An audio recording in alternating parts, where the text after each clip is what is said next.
Hello and welcome to another episode of Grange TV. We have with us Mr. Eli Hedges, David Roberts, TAFE extraordinaire. Also want to congratulate Eli for making it into the Fireys. He's now a firefighter, qualified firefighter. So congratulations. This is the first time that we're doing it in this room. It's been a little bit hard to set everything up, and so bear with us a little bit. This is probably where we're going to do a lot of the podcasts moving forward. But, you know, it's been real hard to set it up and get everything right, just because we couldn't get the equipment sent in on time and everything because of COVID. So, you know, we're trying to get the lighting right and get everything right and ready to go. Can't wait for this card. Guys, what do you think? Yeah, exciting card. Good to be back. Obviously, the shows must be getting desperate if I'm back here, but... Mate, we were really scraping the bottom of the barrel. But I'm looking forward to it. No, great card today. I enjoy all the fights on there from the first fight with Dobson and Merab, is it? We'll call him Merab, yeah. Merab, yeah.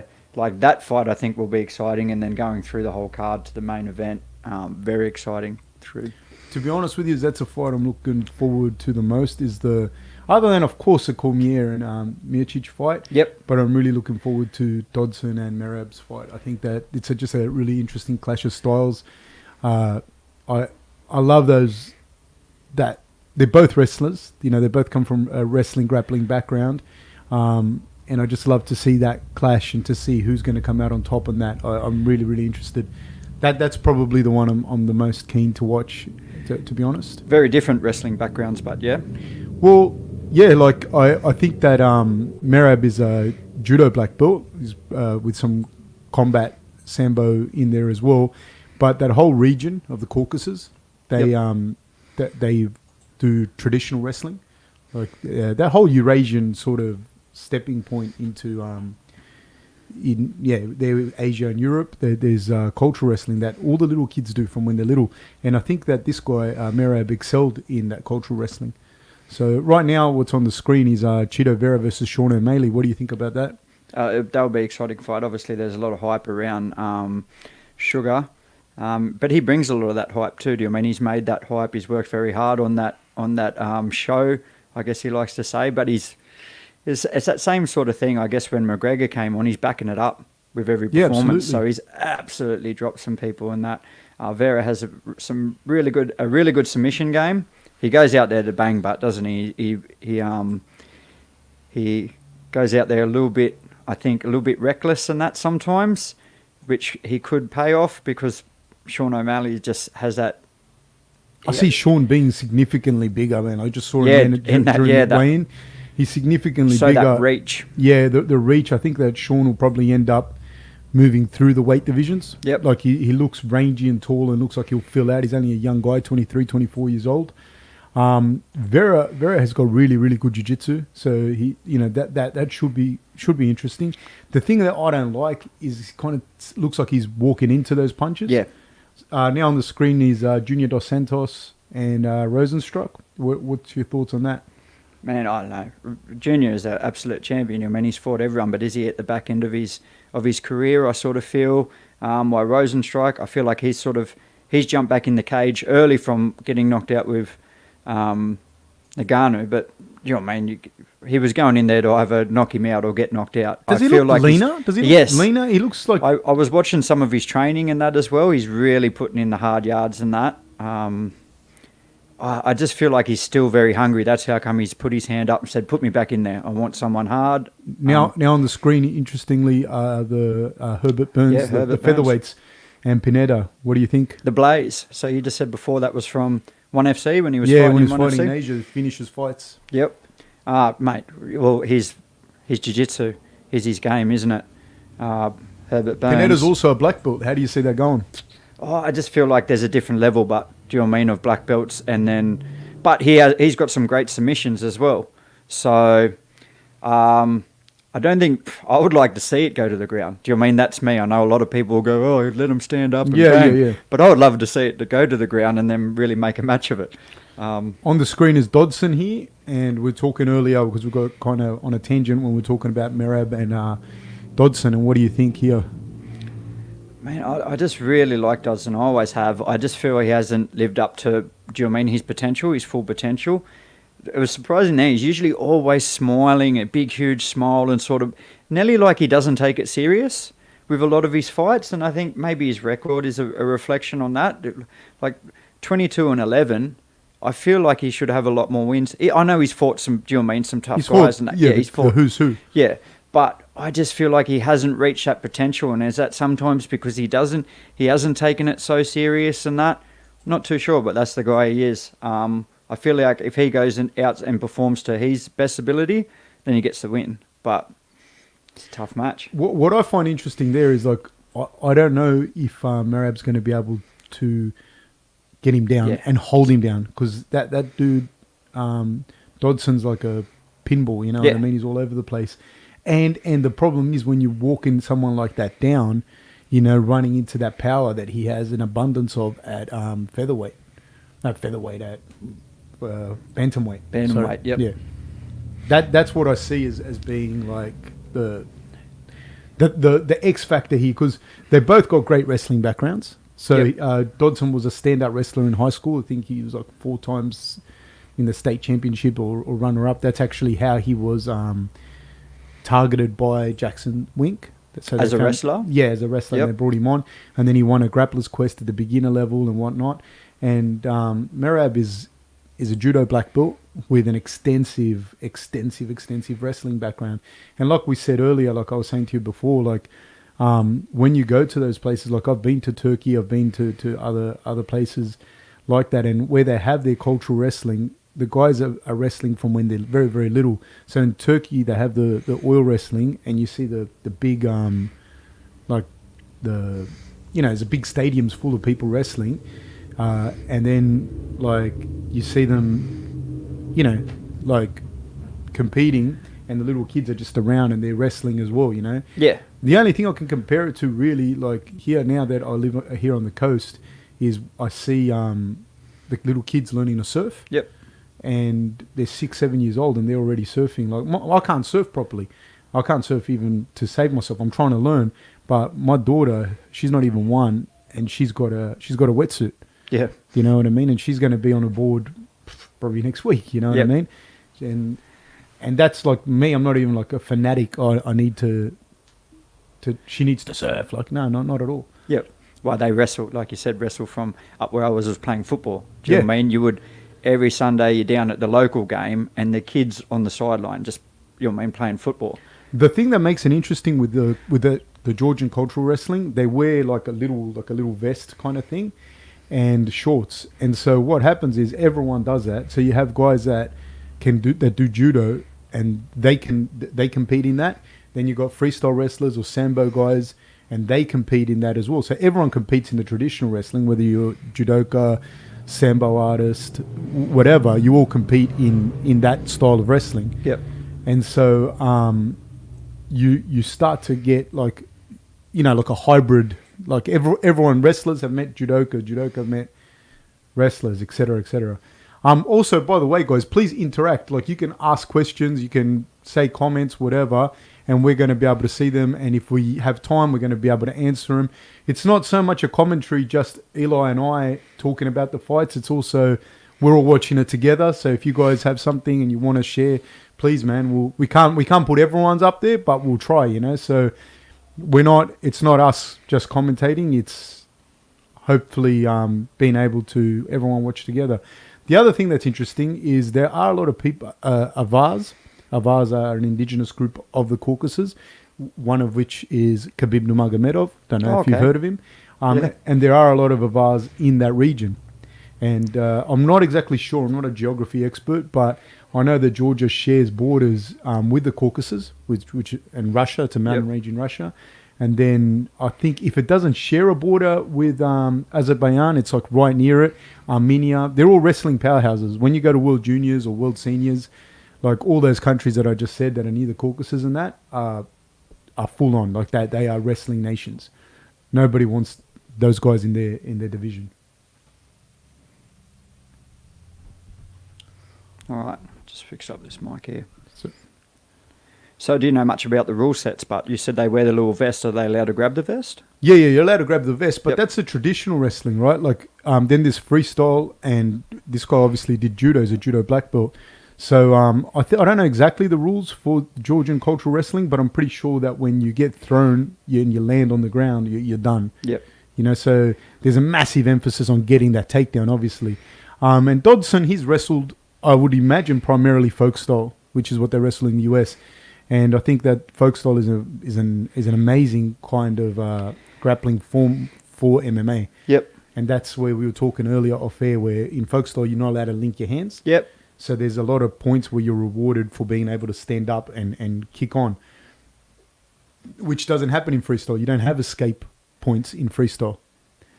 He's very much evolved into a striker, but in MMA, yeah, he uses his wrestling more predominantly to stop takedowns and that. It seems to be, yeah. Because he's got for a little guy, he's got a huge range. Do you know what I mean?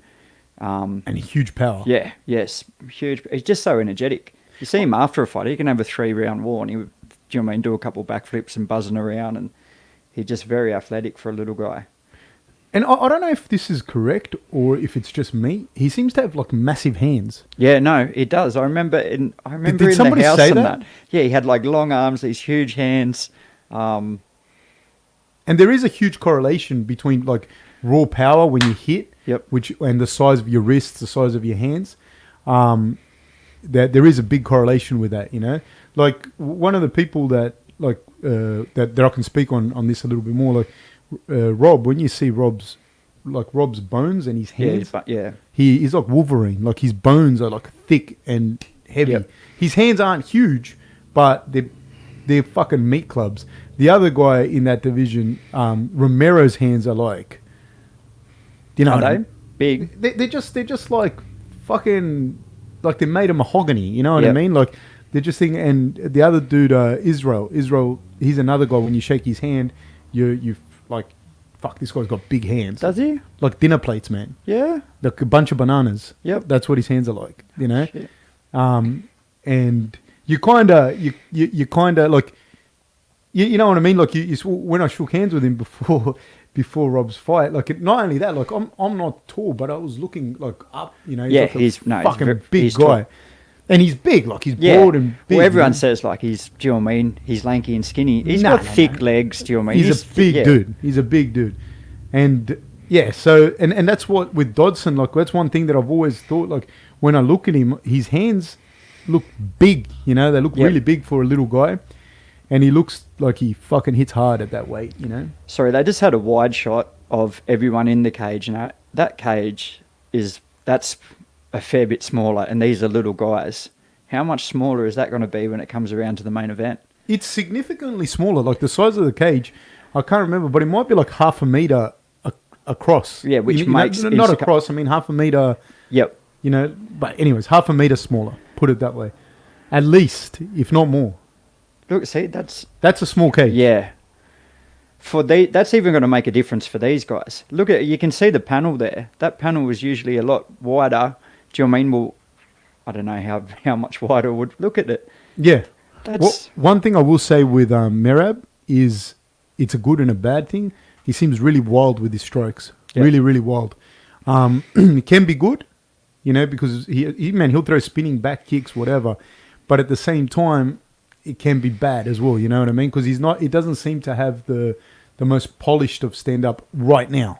But he's got a great camp and they're working with it, and I'm sure that... Can he afford to be wild, but because of his grappling? Do you know what I mean? Because if he gets put in a bad position, he knows he can grapple his way out. Like he can wrestle his way out.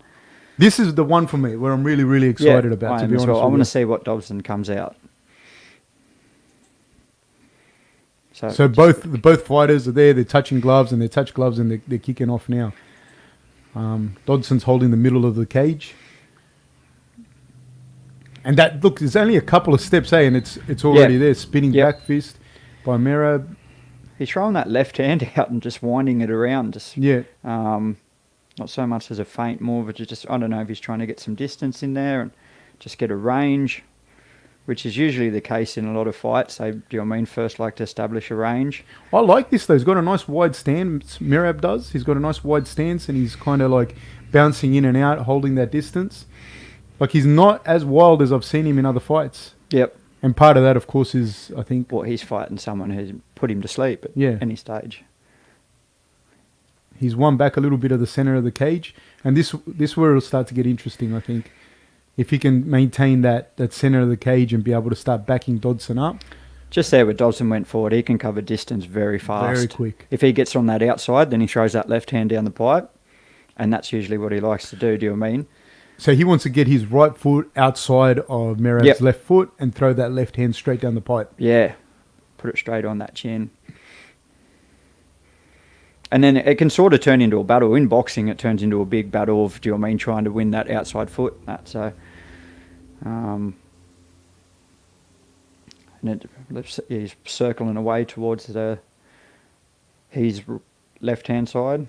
One of the things with Dodson is when you're watching it, for a little guy, you're watching with that expectation of the knockout that you don't. It's usually reserved more for guys that are bigger. You know, where you're sitting there going, "Oh shit!" Yeah, heavyweights. You're sort of on the edge of the seat. The same with him because he's put some people to sleep. So we're down at almost 3 minutes to go here in the first round. They're being cautious, but they're sort of trying to get their range, feel each other out. A lot of respect, A lot of respect from each other. Yep. Which is fine. I think they're both probably in a position where they really want the win as well. They can't sort of go out there and... Okay, nice. Merab's got... But Dodson's got a nice left underhook. Oh, he's down, and Dodson gets up. That's that folk-style wrestling. Get back to their feet, used to doing that all the time. But Merab's holding him now up against the cage. Yeah, he's still got that clinch. Yeah, nice. Kneeing the legs. And just... using his body weight there. So nice Dobson, little foot sweep. He's got to get his back to the cage, and try to turn into him. Now he wants to get his left shoulder, he went the other way, but he wants to get his back to the cage. Yep. That's one way of defending it, but I'm sure Dodson has a lot of ways of defending it. This is a very common way of defending too, because you make your base bigger when you put your front to the cage. Yep. You know, and then you put your weight through your hips, do you? Or yeah, well, you just want to make that base as wide as possible. It's hard to take for someone to pull you out like that. Yeah, because your base is wider. You're using the cage as like a third leg, so to speak. So he's trying to break that grip. Yeah, but I'll tell you something that happens here. You're going to get kneed and you're going to get stomped on. So he can knee the back of the leg there. He can just keep going. He can go forever. Them hamstrings, yeah. Into the calves is a good way. That if you can knee the calf from there. Oh, yep. It's very, very good because there's not much muscle on the calf, you know. The quads, but that would kill. Yeah, but calf has no muscle. I know, you got crazy calves, but some people have thin calves. I would hurt people if they need my calves. Did you go straight to the bone? Yeah. Sorry, mate. Just give me 1 sec. You're all right. So he's still got him up against the cage here. Clinched in. Dodson's doing a good job to just sort of stay steady. His weight down, but looks like he's just sort of sinking. He knows exactly. Oh, there we go. He's broken free. So they're back, standing in the middle of the cage. 45 seconds left. I wonder if Dobson now will try to make him pay for that. He's looking very calm, but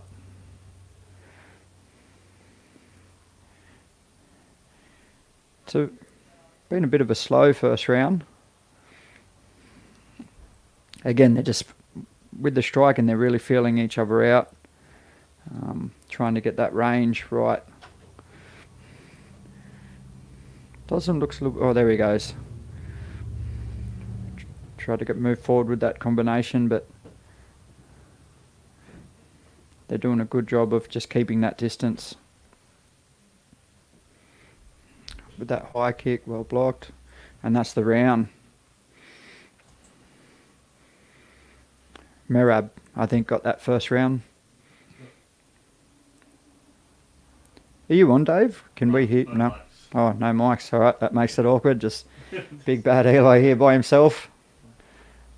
Oh, so with that, what was your feels for the first round? No, I think they standing there, they were just really feeling each other out, so there wasn't much scoring happening. But then Merab would definitely have that first round. He held him up against the cage, got him down, Dobson got back to his feet pretty well in that, and then defended not getting taken down again. But them kicks, I guess they're scoring shots, aren't they? Them knees. Absolutely, they are. So Not just scoring, they hurt and they wear you down. yep, You know, and I think this is also, you know, as far as the heavyweight fight, the Miocic and Cormier fight, this is very prevalent. Like in a small cage, you're going to be able to put that person yeah.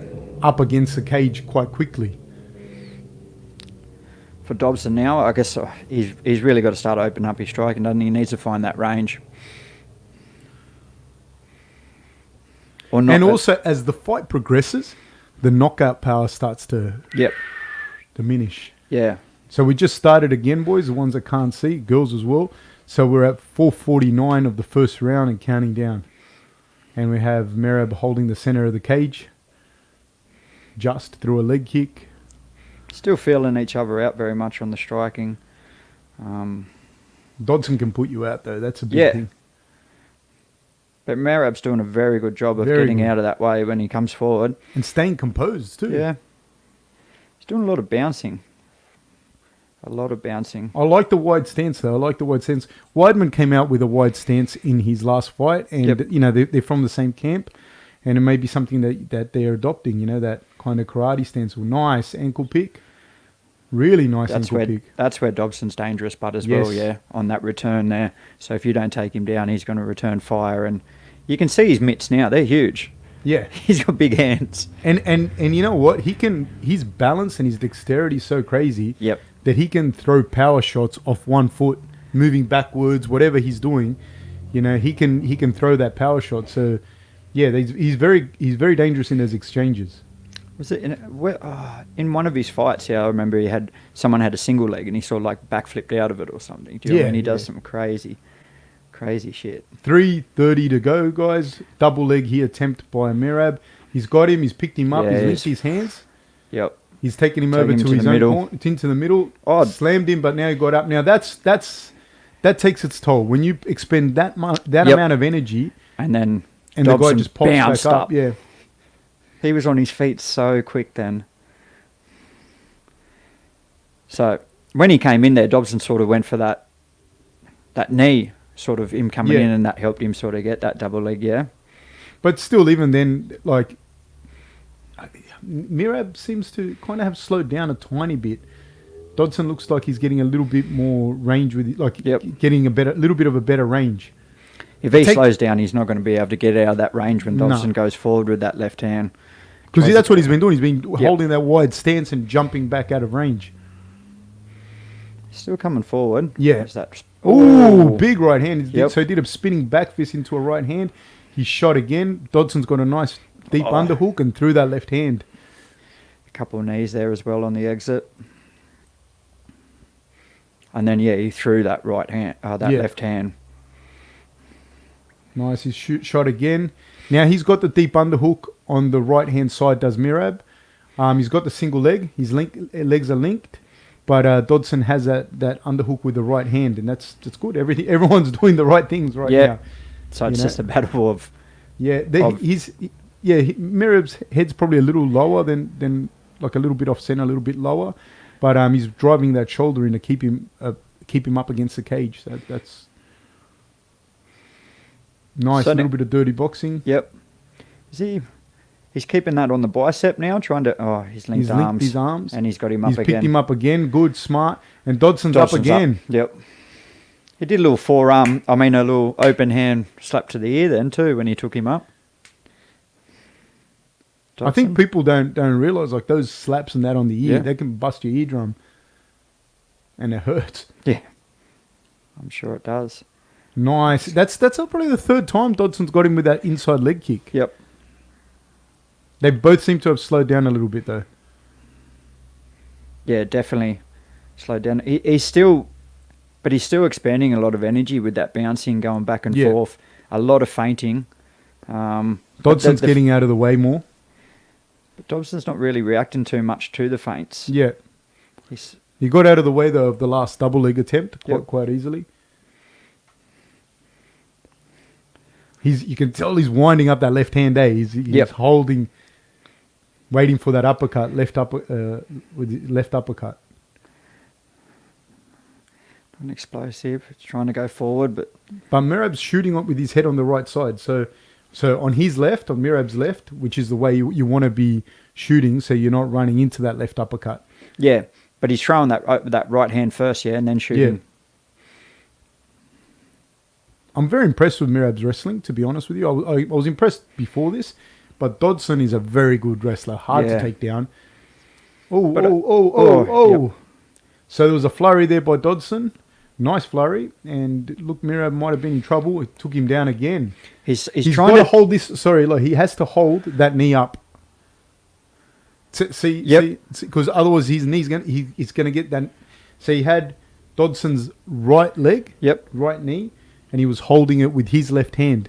That knee, it's imperative for you to keep that knee. If you let go of that knee gets to the ground, the hips get squared off, and Dodson's able to get back up. Yep. So holding that knee is very, very important. So that due to Dobson, he's still trying to time that knee as he comes in. Yes. For that double leg. So then he doesn't have that base, yeah, to be able to. And it's hard too because the dude's throwing that right hand. Yep. And he's shooting, and I think having that small cage as well, he's shooting and driving him straight into the cage. And it's only a couple of steps, and you're at the cage. Yeah, so close to for them to find the edge of the cage. Imagine when the big guys get in. That's that right Bang. hand. See, this is where he picked him up. And bounces up. Watch him. Boom, up. And it takes, but all the amount of energy that it takes for you to do a double leg and not be able to finish it. But that first one, when he took him to the center of the cage. We're about to start again. It's just starting. They shook hands. Nice show of sportsmanship, and they're off. Sorry, Eloy, you were saying? No, I was just saying, it's sort of like he threw him down but didn't go down with him. Yes. So that's what made it so easy for Dobson to just sort of bounce up. Who won the second, in your opinion? Again, I think Merab. Even though I think that still, even in the eyes of the judges, when you get picked up like that, if in a fight that not much else happened in a round, it doesn't look good for you. Yep. No, he's just doing enough. It's not the Dodson that I guess we would have liked to see so far, but again, he can go out right now in any second and knock you out. And then we're going to all praise him. Do you know what I mean? That's what we want to see. He's looking for that uppercut. And I think he's kind of looking for like a crossbody uppercut, because I'm sure he's read, or his cornerman must have told him, and they would have trained for it, the takedown is coming with the head on Dodson's right-hand side. So I imagine that kind of crossbody uppercut is what he's looking for.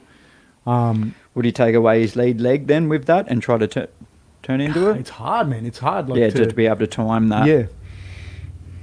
But if anyone can, it's him. He's got an unreal like neural adaptation and everything. But he's starting to breathe heavy too, man. Yeah. And Merab's starting to look a little bit better. So he circled away from the double leg, but Merab got him with a straight right. Yeah, so he committed to that right that time. He really committed to it and got it. It's hard as well, because you got to kind of pick your poison.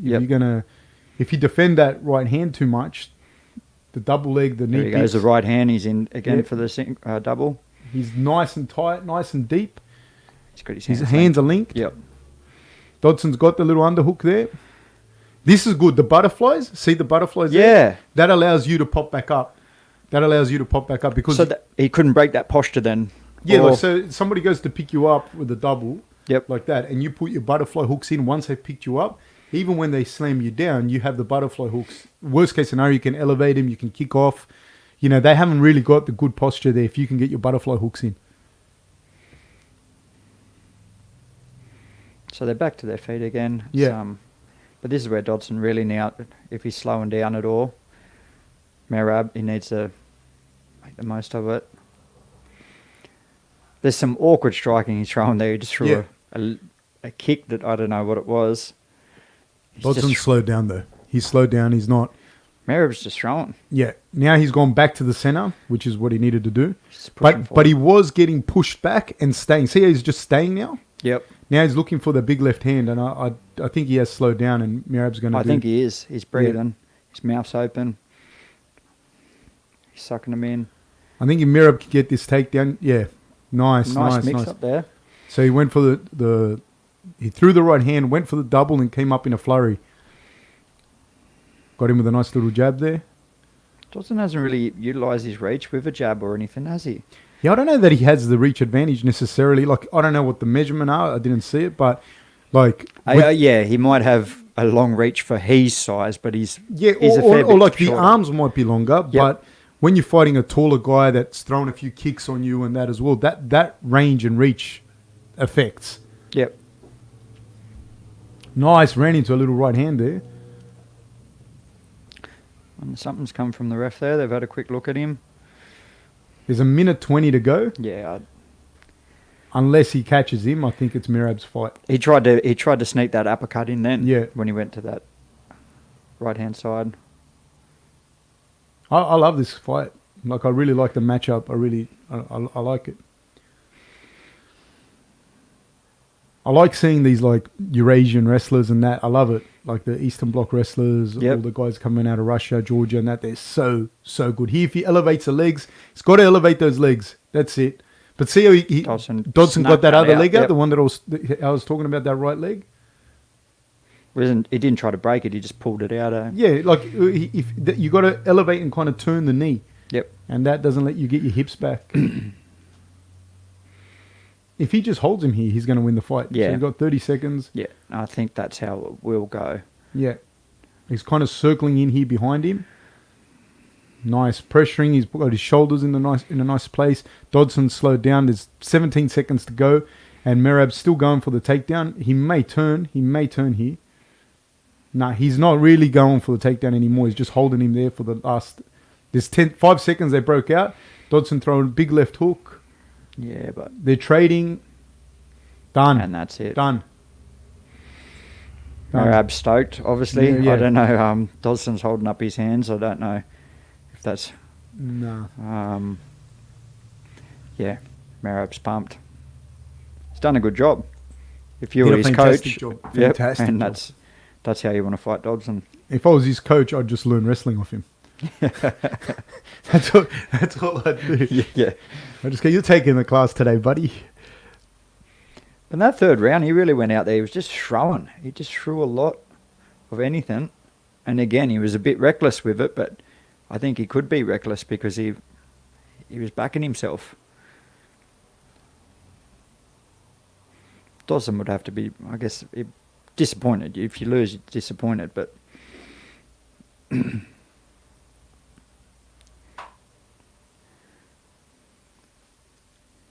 He's got his hands up. I don't know why he's confident. He's a confident guy, but... Yeah. I would have to say Yeah. that I'd be extremely surprised if Merab doesn't get the win. I don't know. Dobson didn't get many strikes in at all, so I don't understand where he would be thinking that he may have this. What? A split? Yeah, Is it I don't know. I didn't see it like that. They definitely called a split then, didn't they? No, because no, Dobson, unanimous. Oh, unanimous. Oh, I thought... I seen Dobson get happy one time. They I might thought- have given him a round. I don't know. But yeah.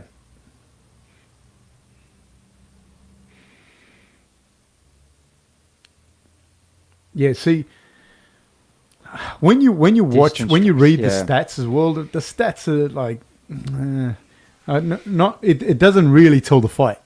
You know what I mean? Yeah, I'm not a fan of the stats. I'm not a fan of them at all because what a significant strike and what a... Yeah, there's that Absolutely. argument there. When did they start bringing that in? Is that when the UFC went to Fox? Was that like a part of that whole Well, I making think- that change to like a mainstream sport where... Because stats and that, they use it in basketball, NFL, hockey. Do you know what I mean? Stats is such a huge...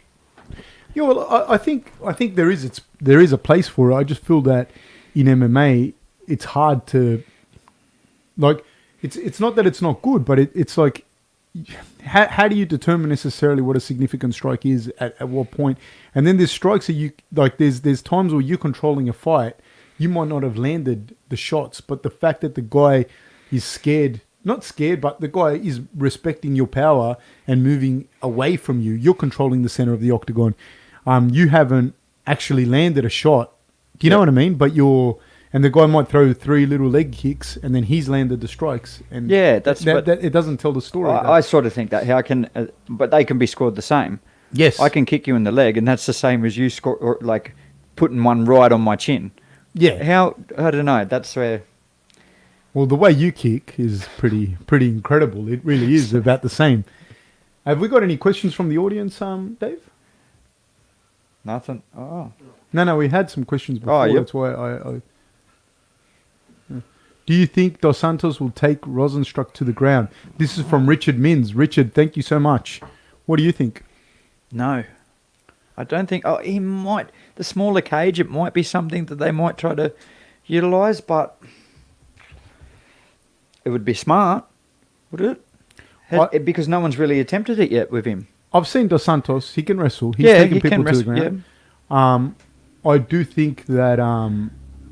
you know what? I'm going to say he's going to try. Look, if he doesn't, he's going to test out. You know, Dos Santos is a proud man. He's a very, very good striker. He's beaten a lot of elite strikers in MMA.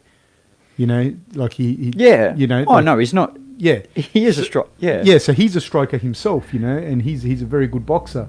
He doesn't have the pedigree of Rosenstruck, but that doesn't mean that he can't go in there and do it. So, but I do think that if we don't see that right off the bat, if we don't see him getting a good groove on with his boxing, I think in that smaller cage, he will kind of press him up against the cage and see what he goes for. I don't know. He could utilise it, but the smaller cage, it would, don't know. It could be a strategy that they might use, but if you want that win, is he going to fight smart? Do you know what I mean, or does he want to go out? That's the thing. If he's going to fight smart, you know who I thought he fought really smart against was when he fought Ty Junior. He really fought smart then. So maybe he'll come out with that same strategy. And that if he comes out and bangs, I think it'll be too dangerous. Rosenstrike can put you to sleep. Do you know what I mean? But Junior can put you to sleep. Good when he kind of like comes like he strikes with you, and then once you engage with him and he kind of pulls back, and as he pulls back and you come into that space, he throws like a looping check hook. Yep. And he hits crazy. Who did he finish with that? I don't know. So is that which style has more of an advantage in a smaller cage, wrestling or stand up? I don't know. I don't know which style necessarily has a stand up, because it's going to be, different ways of using it. Having said that, though, a wrestler only has to shoot, from just about anywhere, and he'll be able to push you up against that cage. Having said that, though, a good striker can then use the cage to stop the takedown, and that's when the discussion starts. But having said that, I would say it definitely helps the wrestler in the fact that the striker can't move as far, can't run, can't backpedal, can't use the footwork as well, can't set the same kind of traps. So for wrestling, a small cage, it will definitely help you, in my opinion. What do you think? It depends on the level of the. Do you know what I mean? But if someone like Cormier and that, it favours him big time. Do you know what I mean? Like, Cormier. Yes. Yeah, like them guys that are elite, like wrestlers and grapplers. I think it favours them a lot more than the strikers and that. Absolutely. So yeah, no, it's got to go towards the. If you're talking about the Stipe and Cormier fight in particular, then for sure the smaller cage is going to help DC. You know what I mean? For sure, in that particular case.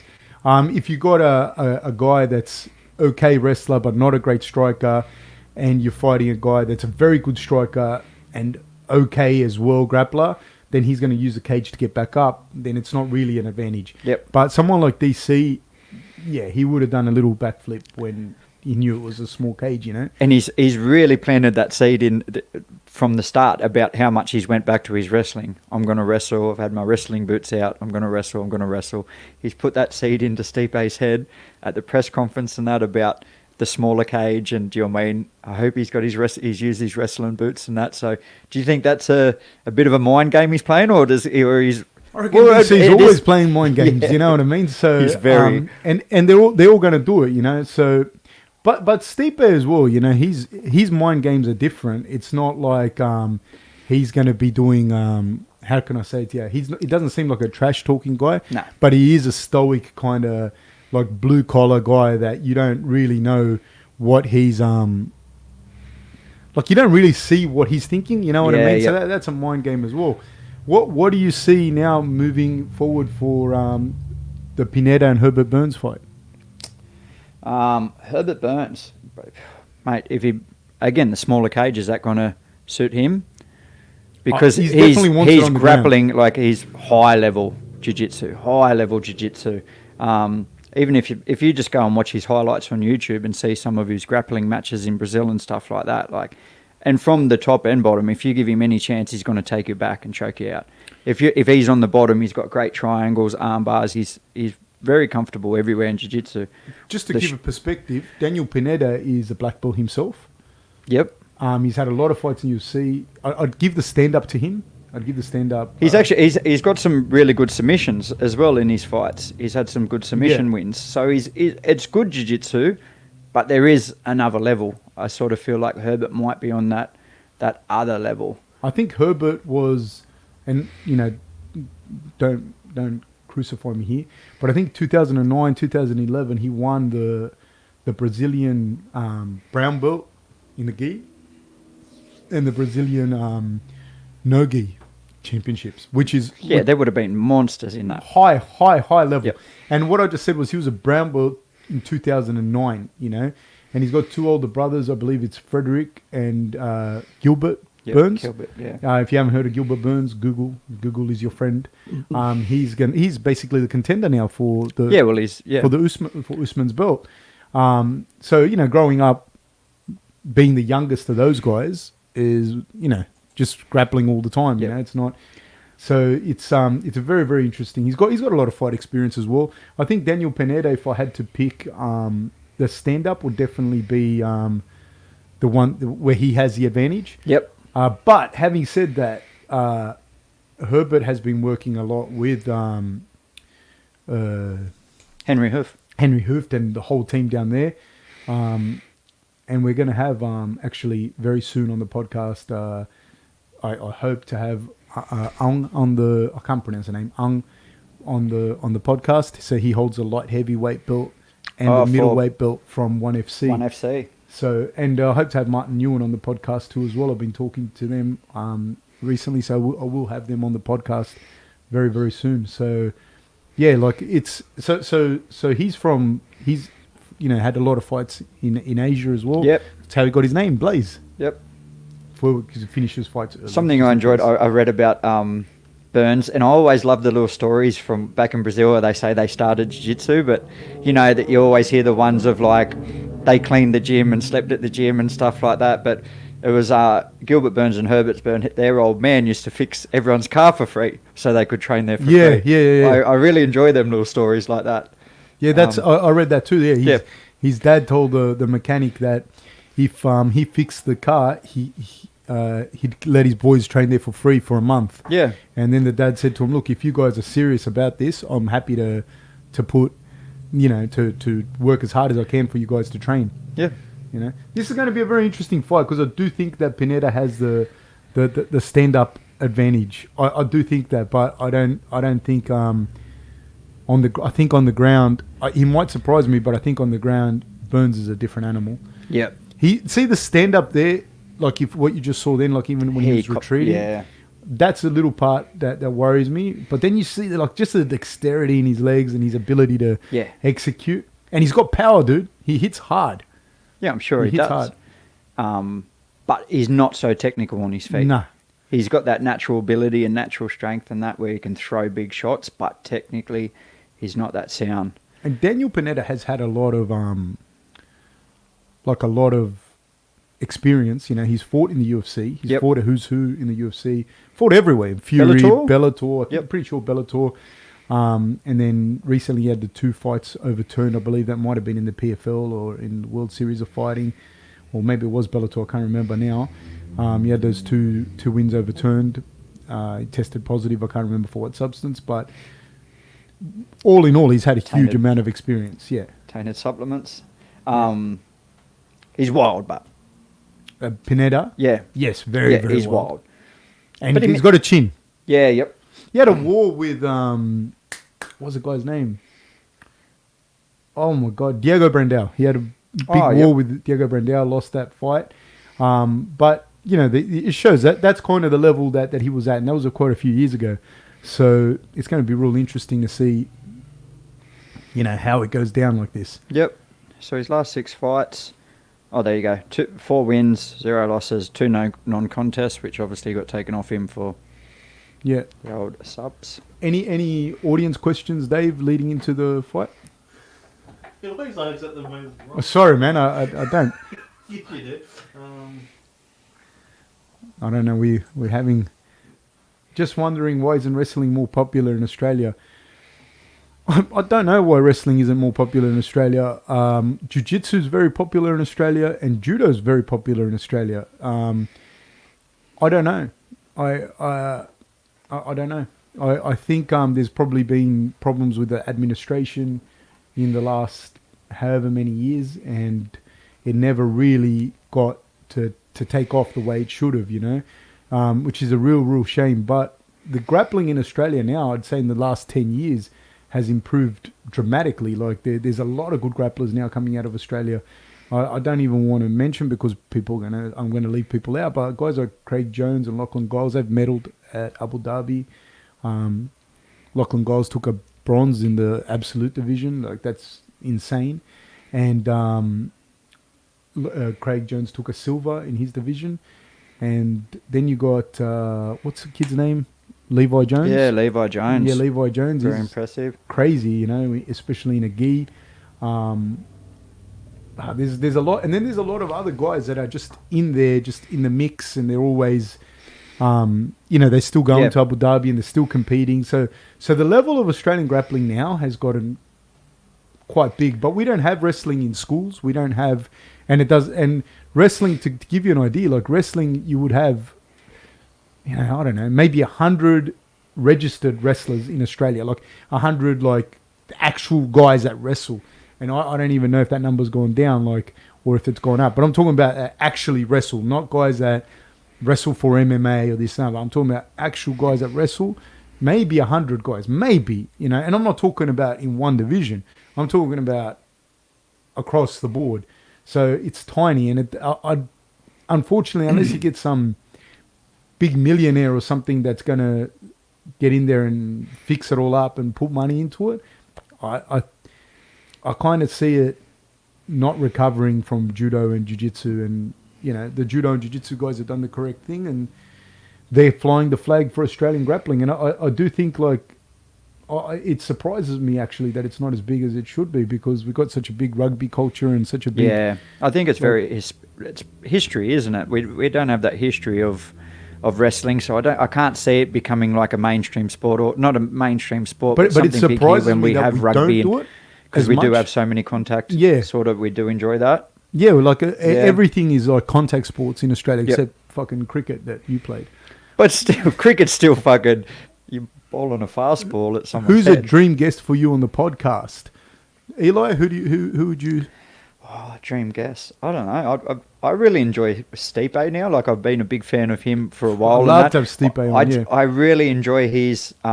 He's very modest, and that he's just a normal dude. Like, that's what I like. He's a firefighter, which I like that, because obviously I'm a firefighter.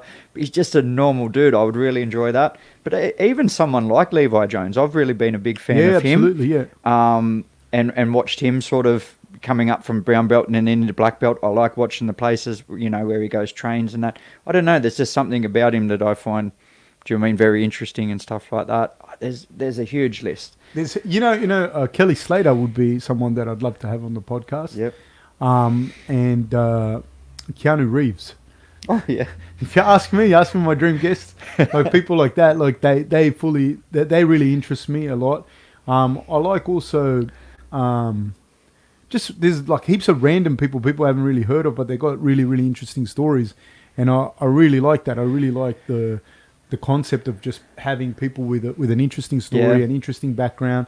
Like, just even dudes like Herb Dean, like that it just interests me, like how you end up doing that. And but if I had to like Kelly Slater, I'd love to have him on the podcast. That's one person. Yeah, that would be a cool podcast. So they're on. It's just started. Round 1, they touched gloves. And it's on. Herbert looks significantly taller and longer. He's gone for like a... Even that 1-2, headlock, it didn't... Yeah. Oh, Ooh, he's big been right hand. tagged, right. Yeah, Big that right 1-2 hand. doesn't look natural, do you mean? It Yeah. looks like... And he kind of turns, like kind of shrugs and Yep. turns when he gets hit. Ooh, another one. He's kind of walking into that right hand. He's got to get this fight to the ground. And nice, he's and he got it did. to the And he ground. did. He got it to the ground. But Daniel Pineda's up, but he's He's got up. now a body lock from the back, and I think he's going to get one of those hooks in. Nice. He's Gonna got to get drag the him hooks down. in. Yep. Yeah. He's got one hook in. There we go. oh, That broomstick sweep. I thought he was going to get that, but he didn't. Now Pineda's he's already landing shots. leading Panana. Yep. Big body rip by Pineda.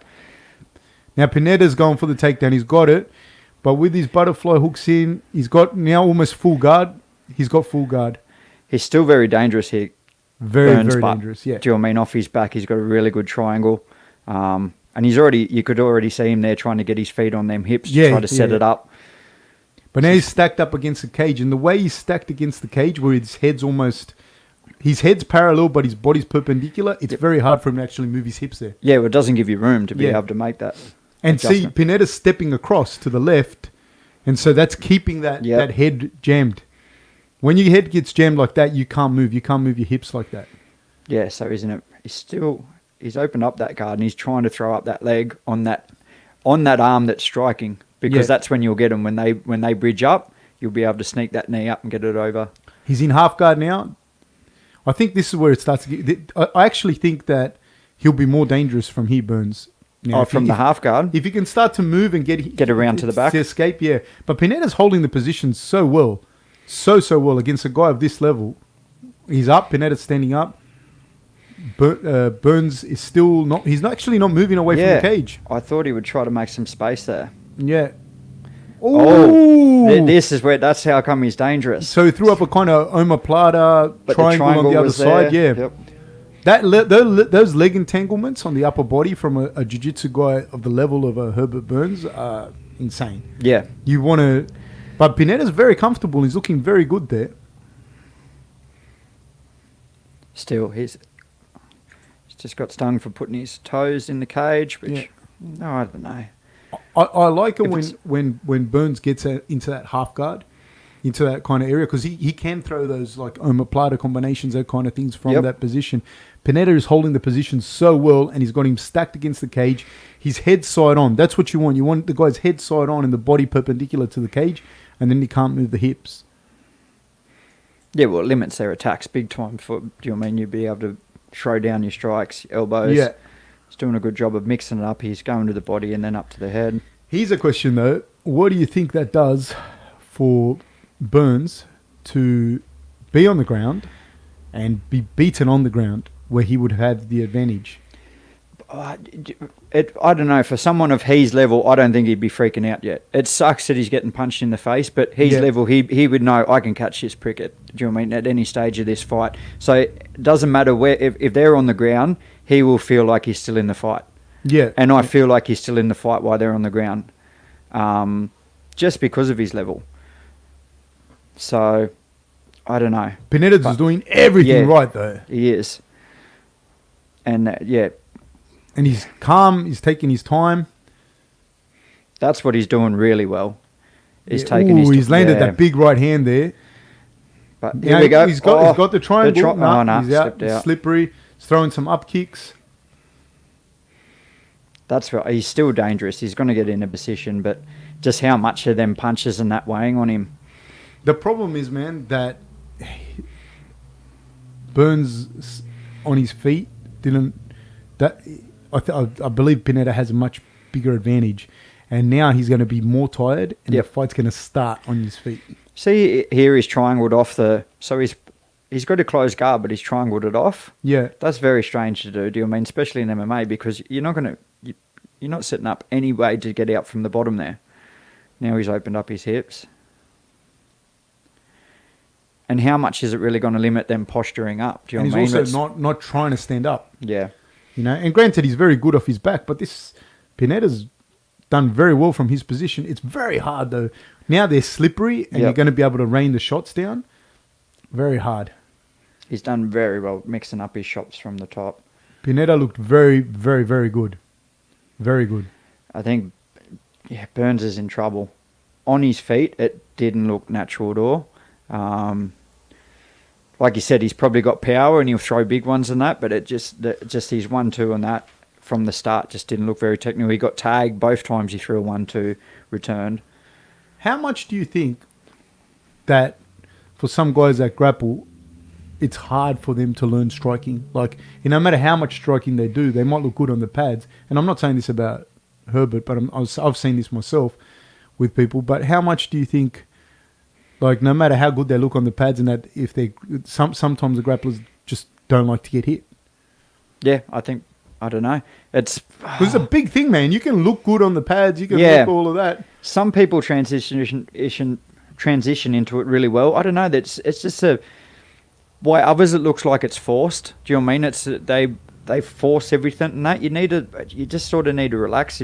If anything, you would think jiu-jitsu guys who call it the smooth art. Do you know what I mean? Boxing, you need to be smooth in that as well. You need to make sure your punches are nice and smooth and they're not forced. So, but it's just, it's very nice there. But that right hand and then that.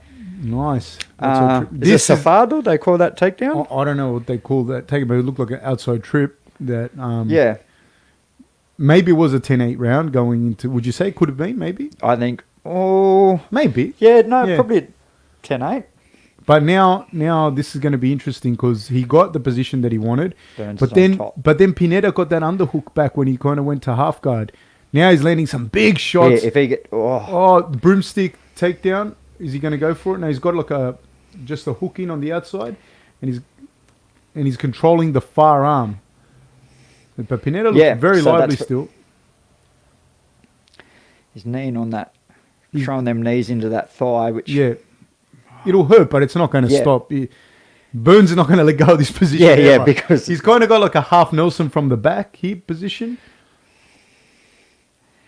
So. Now he's got a seatbelt. Has he got a seatbelt grip there? I can't see it yet. He's sort of given up that far arm, which means he's not going to be able to get to the back, but he's got to start working his way to get to this top position. I think he's going to get on top. Yeah. He has to get on top. Now he's got to make him pay. But Daniel doesn't want to give his back, but he doesn't want to start turning that way. It sucks. He turns. Well, he can't turn because he's got that arm trapped. Now he's managed to loosen up the arms.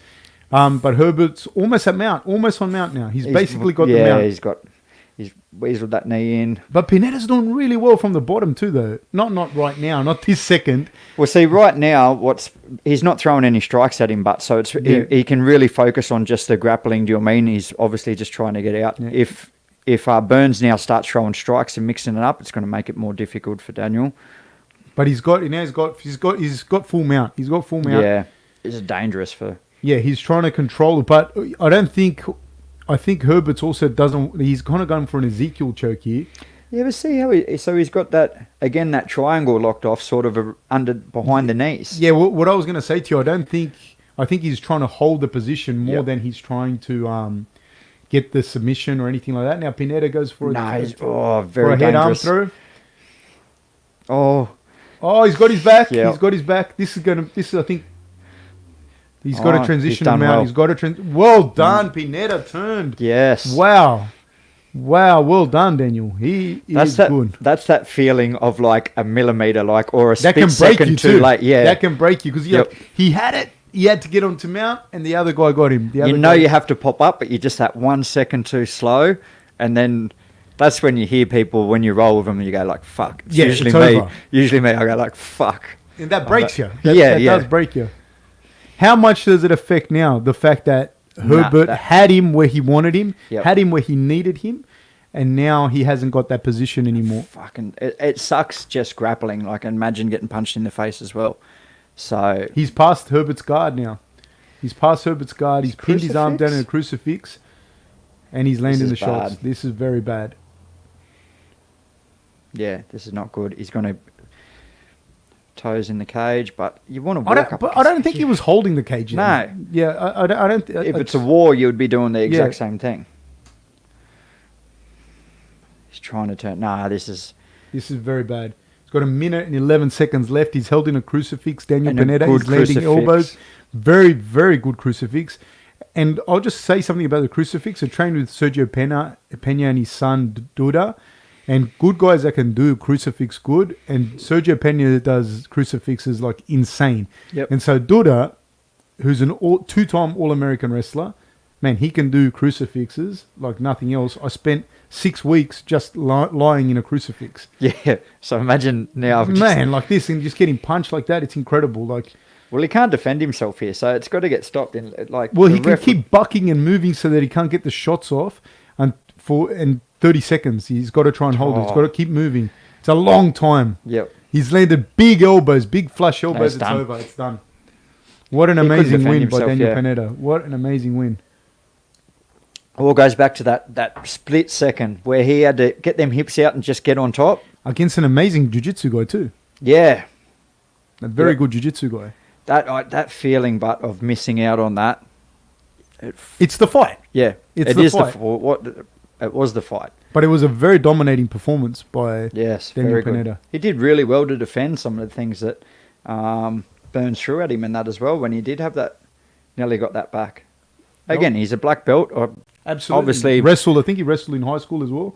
and he put it all together. I think that was the difference. Was sort of the more complete MMA fighter to Burns is still sort of transitioning. Maybe, or he's had a lot of fights, but he's been able to get away with it just from his grappling skills. No, but that was a good fight. I enjoyed that fight. Yeah. Like guys who enjoy grappling and that, and the small transitions and that, enjoy that fight. If you wanted to see two guys throw in a phone booth, that wasn't going to be a fight. No. Yes, Dave. Should judo or BJJ become programs in Australian schools? Yes, the answer would be yes, in my opinion. But Australia doesn't. It's not set up like unless you go like to a private school or something, you don't really have sporting programs in public schools per se. Like you usually join a club or whatnot. So like unless you go to a big sports school or a private school or something like that, you don't have necessarily massive sporting programs in public schools at large. You might end up at a school that you're lucky and has maybe a football program or a basketball program, but a lot of the times it coincides with the fact that everyone plays on that rep team on the weekend, and most kids go to that school that play on that rep team. But I'd love to see more sporting programs in schools in Australia, kind of like they do in the US. And I'd love to have judo as a form, as a sport in the schools. I think grappling, any mano or mano sport, I think teaches so much stuff, like to children, to kids, about resilience, about the fact that you fucking lose. You're allowed to lose. You can lose. Like you didn't, you're not always going to win. And taking and sports like jiu-jitsu, wrestling, judo, they're definitive. So you got thrown, you got ipponed, you lost. That's it. You got submitted, you got tapped, you lost. You got held down and pinned, you lost. And I think that's really important. The reason I like wrestling as well is you can get by in wrestling and you can go quite far by just being tough and resilient and having those things. Like you'll never really get kicked off a wrestling mat. You might not win nationals, but you'll never get kicked off a wrestling mat. Everyone will need you as a partner. So I think that, yes, I do think that judo and BJJ and or BJJ should be in Australian schools. What do you think, Eli? Yeah, I would like to see it, but I just can't see it happening. It is, again, it's great for kids' confidence. I think it can bring the best out of some people, because you learn to lose. Not everything's fucking that easy in life. I don't know, I've always been a big advocate for kids to do boxing. Obviously, they're not going to bring that into schools and that, but because I always feel like kids should learn they're getting punched in the face isn't that bad early. Yeah. Then become, like later on in life, because anyone who's boxed, I can remember the first time I got punched like really good in the face in the ring, like being 12 or something like that, and like coaching kids and that, every kid does it. Like the tears go a little bit because it's right in the nose. your lip starts to go. You look at your coach, they go, "You're fine," and that, and you just saw like it's that moment where you're going, "That really shocked me, but it wasn't that bad. But I'm embarrassed and I'm still in shock." Do you know what I mean? But then you go, "Hold on, that wasn't that bad." So I don't know. Again, I think but that's me. Other parents are going to go, "Oh, you're a savage. No one should be punched in the face." But I think everyone should get punched in the face to see it's not that bad. Why with jiu-jitsu, they're not going to get punched in the face, but they still learn. Do you know what I mean? That you lose. Get choked in that, absolutely, yeah. Like I definitely would like to see it. You know, judo or jiu-jitsu or preferably wrestling, in my opinion, in the school system. But I'd take jiu-jitsu or judo if you could put it in the school system. Well, the thing, but I'd like to. Sorry, I'd like to see it in the school system at large. I don't want to see it like just at a private school or a GPS school. I'd like to see it across the board, and I wouldn't care which system it was in. But then you go to like how many schools are in Australia? How many? You said there's around 100 wrestlers. So how many actual coaches are there? Do you know what I mean? Oh, no. That's, but so we're very far away from it. You could have jiu-jitsu or judo. Yeah, well, jiu-jitsu is getting pretty much every major town or do you know what I mean? Just about every town has a jiu-jitsu club now, or one within a 100%. decent There's jiu-jitsu radius. clubs all over Australia, and there's judo clubs all over Australia too, and judo is an Olympic sport. Jiu-jitsu is huge in Australia. It's big, you know, and so is judo. Did you have another question, Dave? What factors make a division stacked? Is it number of prospects, GOAT level of past and current champs, or is there more? Eli? It's got to be like that top 10 is what makes it stacked. Like how good are that top 10? You can have heaps of prospects and stuff like that, but I think that, say for example, the middleweight at the moment, if you have a guy, I think we said it the other day, is Romero ranked number 5 or something. I don't know what his ranking is exactly, but he's not right there for You even have someone like Brunson that they call like a gatekeeper, you know what I mean, who just... Dave's getting angry and just throwing shit around in the background. Somebody asked David a question because he's feeling left out. Sorry. So that's, you know what I mean, that's a division stacked. That's how I see one as stacked. If them type of guys are in the top 10 but aren't in for a title shot. So that's what I sort of see as a division stacked. What about yourself? I think middleweight is stacked right now, but I think even going back like a year or two ago, it was even more stacked when you had Weidman and Rockhold, and they were around, and Anderson is still around, Gastelum, Israel, Rob, Romero, Polo. Any of those guys could be champion like at any stage in history. And I'll tell you something else, like, because there was a stage you had Jacare, like, because you kind of have what's happening now at middleweight. You kind of have a changing of the guard of the numbers of the people, because when you had Anderson and he was on his reign in the UFC, you also had, on the other side, you had Strikeforce, and at the time Strikeforce was right up there with the UFC. You had Rockhold and Jacare as a middleweight, and that was the talk. Could either of these guys beat Anderson, you know? And Jacare, if he gets anybody down, he's going to have a say. And not that he doesn't hit hard either, you know what I mean?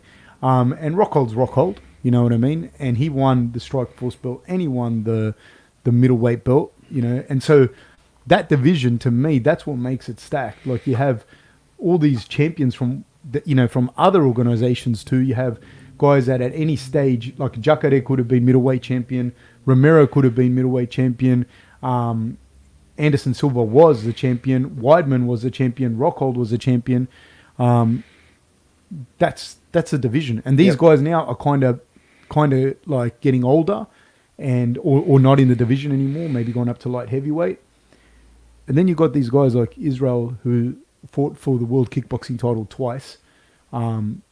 Just recently beat Rob, and you have and recently beat Romero, and you got Romero who medaled at every major wrestling tournament for 10 years straight or something ridiculous like that. Olympic silver medalist. You got Rob, who went up from welterweight, never been done before in history, that somebody moves up a weight division, goes undefeated for 8 fights or whatever, and wins the belt. Yep. Right? So he did that. You got Cannonier, who looks like he's out of a comic book. And not only that, with Cannonier, you got to understand, he's a guy that fought at heavyweight, light heavyweight, and now he's at middleweight. You know, Nuts. so then you see that division. To me, it's like it's a combination of all of those things. And then you got young guys that are coming up, and then you got other guys like say, for example, Brad Tavares. Yeah, there's guys in that division that are Luke, do you know what I mean? That are they're great fighters, and still 100%. do you know what I mean? Like, you just go, that's how I see it as stacked. The guys that even are outside the top 10 are still, do you know what I mean? Like, if it wasn't that era with all them, they would probably be 2s and 3s. Mate, you look at Brad Tavares. He's been a top 15 for the last 10 years, maybe. Yep. 8 years, 9, 10 years. Every single time that guy's about to go on a run, he fights Romero, loses that. If he loses that, right? Fights Rob, loses that. Yep. He fights Israel, loses that.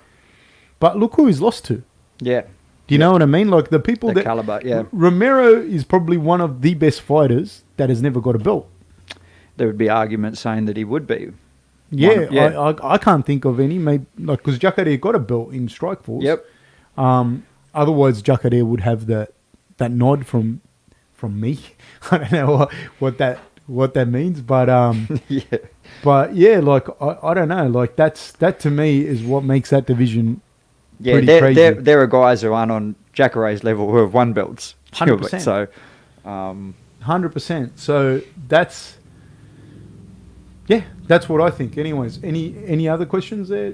Your thoughts on Aikido? Is it a legitimate martial arts? Can you see the use of it in MMA? Eli. no. I think that Aikido, from what I understand, and now my understanding of Aikido is extremely limited. Wrist locks? Is it a lot of wrist locks and that when someone grabs you? Yeah, but I think it's like a passive art in as Yep. far as like you're redirecting people and redirecting their strength and whatnot. I think someone that maybe had an Aikido background, but they'd have to wrestle, box. You have to wrestle, box, kickbox, and do everything else, and do jiu-jitsu and all of that. Otherwise, you're gonna get your ass kicked bad. But as far as is it being a legitimate martial art, of course it's a legitimate martial art. Can I see the use of it in MMA to an extent? But it's definitely a legitimate martial art in as far as like a traditional martial art goes.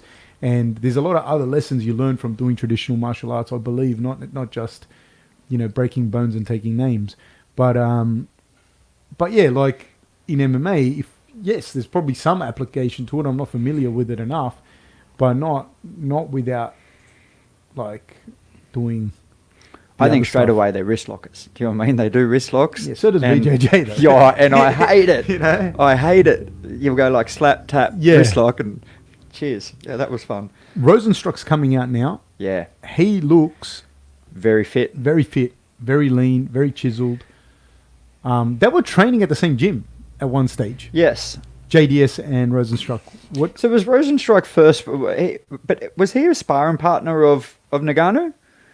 Did he get brought in for one of his camps to be a sparring? I don't know. I thought I read that somewhere. I may be wrong, but they've obviously trained together.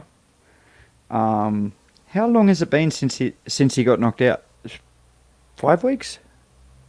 Really? That long? 6 weeks? Can you look that up, Dave? Is there any? No, I know, like it's a Rosenstruck versus Ngannou. When Sorry, they I fought. thought it was only maybe it's 8 weeks. No, surely not. Really? Oh, I thought it wasn't. Maybe I'm going crazy. Oh no, that's a given. But I don't know. I felt like it wasn't that long ago. Well, he beat Overeem not that long ago, I suppose. But he looks lean, dude. He looks in really good shape. But we were mentioning it before. So he did train. I think he did train at American Top Team. Now, when it comes up, he trains at Big Boy, which is his nickname. So I'm not too sure now if he started his own gym or with his own coaches, or I'm not too sure. Man, he looks good, dude. Like now, looking at him like this, I'd be like, because he moved really good, really like kind of light and moved and blah blah blah. But now he looks like You know what? Everyone says he's crazy when he fought like Ngannou, but he was going. In his head, he thought he could knock out Ngannou just as well as what everyone else was going. Ngannou's going to knock him out. Yeah, of course he could. Do you know what I mean? So that's where I go, like, the uneducated people look at it and go, oh, he's so stupid and that. He wanted that fight, like, because he thinks he can do... Well, and so he should, otherwise what's he doing? Yeah, exactly. You know? So he's made that quick turnaround. Well, I think it's a quick turnaround. Someone's probably going to tell me in a minute that it's been 8 months or something like that. But he wants to get back in there. I think he's very hungry. He's talked about it, that he wants to be champ. He's not there for that... I'm going to look it up. I'm going to look it up, people.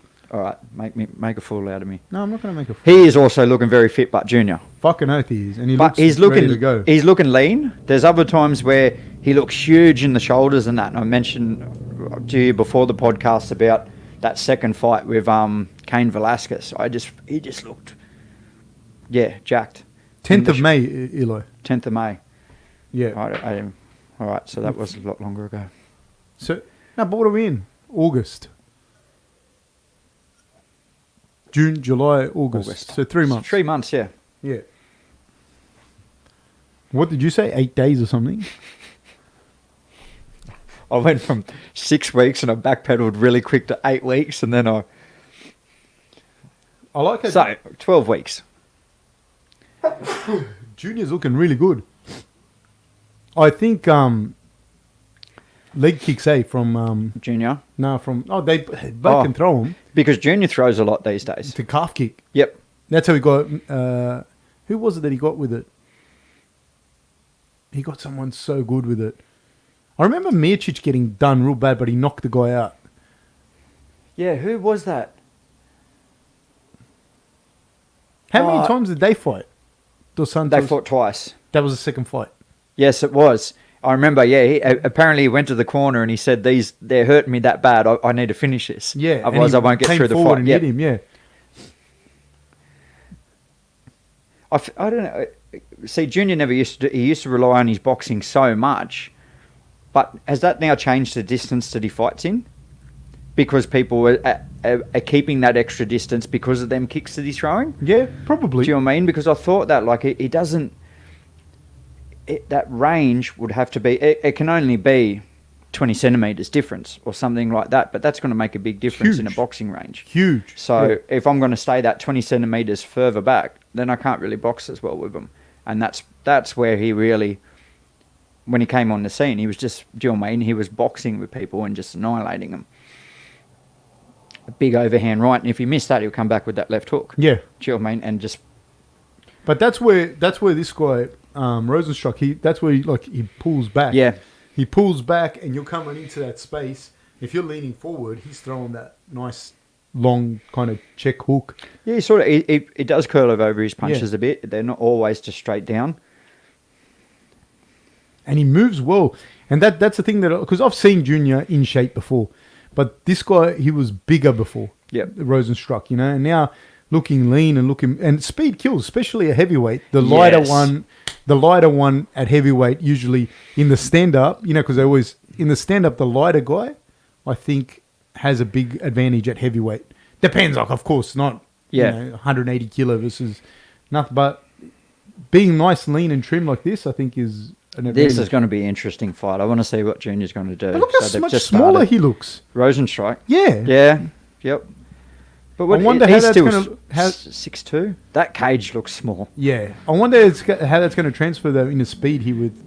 Because Junior looks massive compared to him. Yep.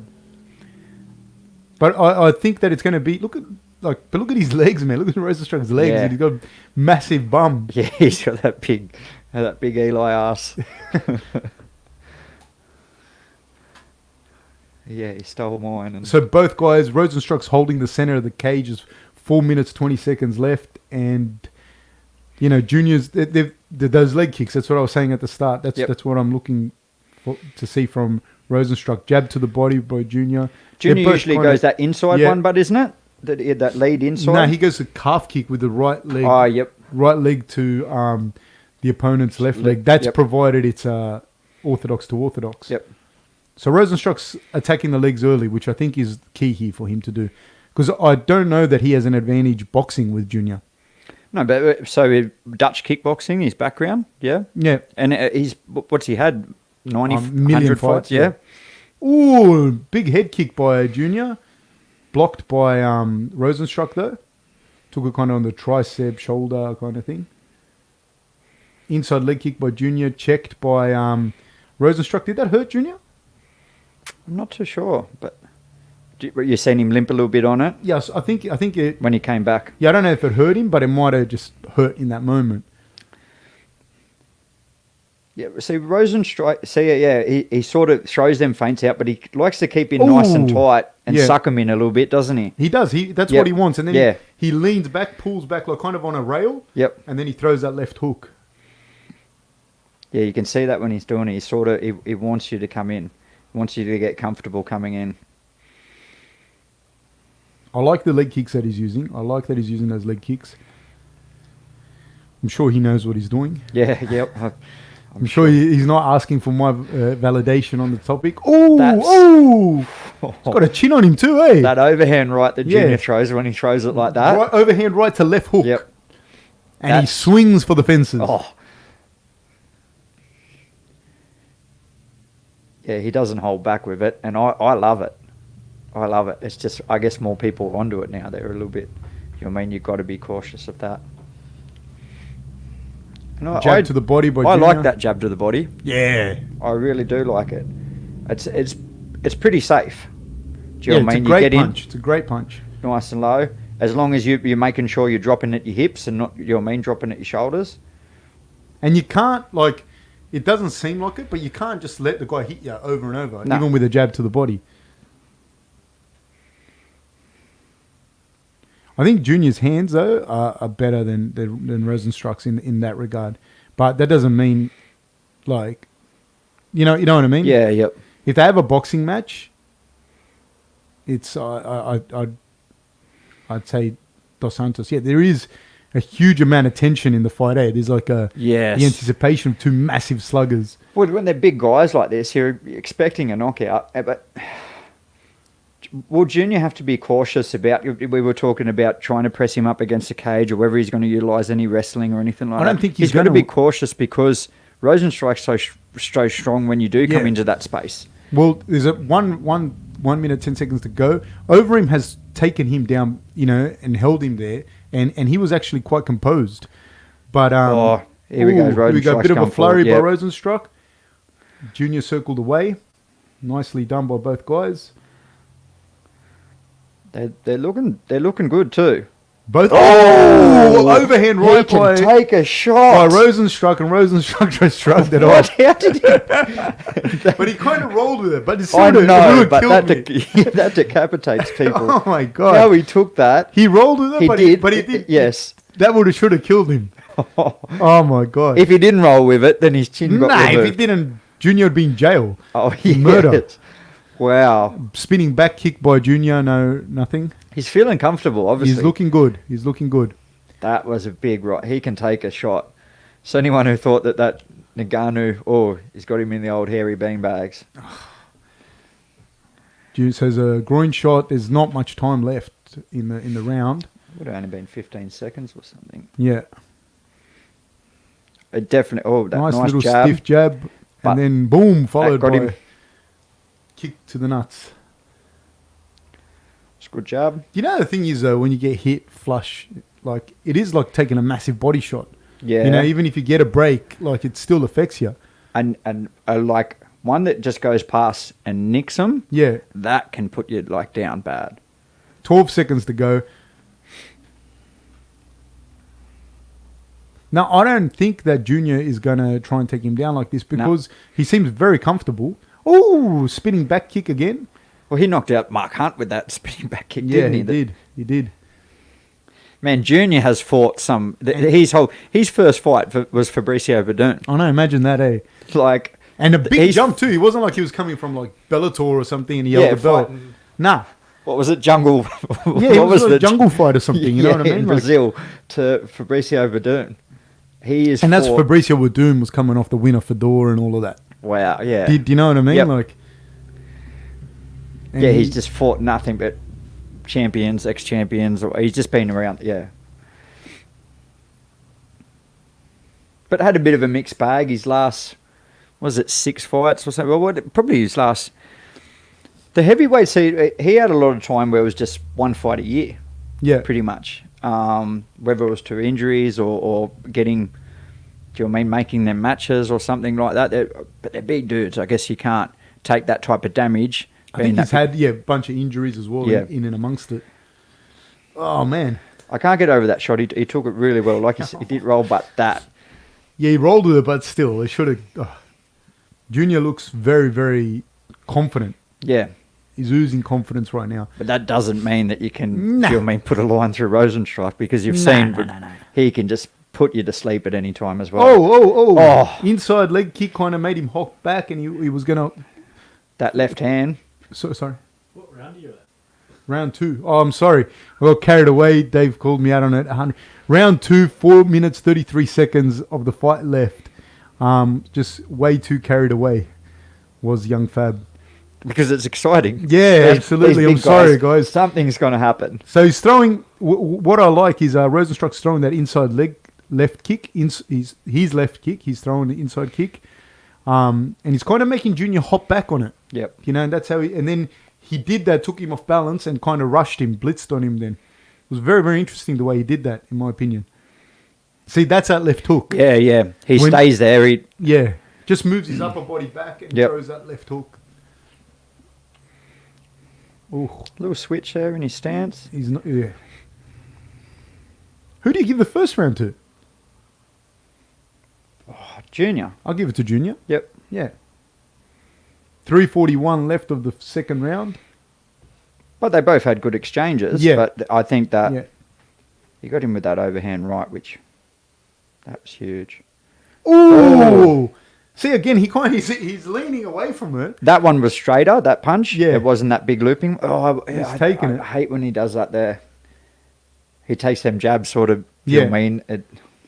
So Rosenstruck you're talking about. Yeah, took the jab Rosenstruck. flush in the mouth from Junior as he was kicking. Because he wants to stay in that range so he can give it back.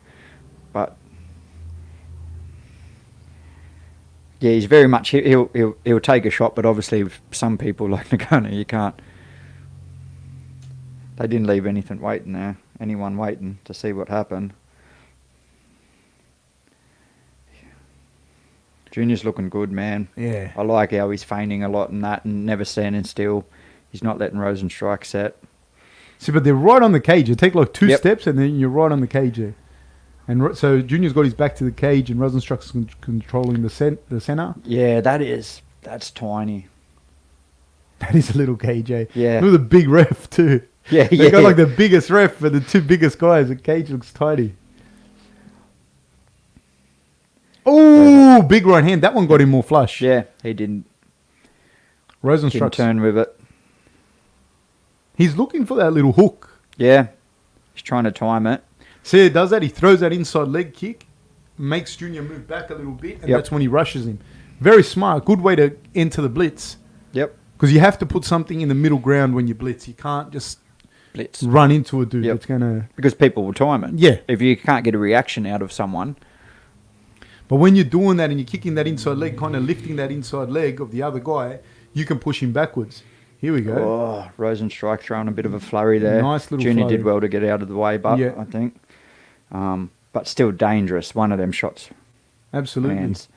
Rosenstruck looks like he's coming after it a little bit. Yeah, more, I think he is. Which can be dangerous here. Yep.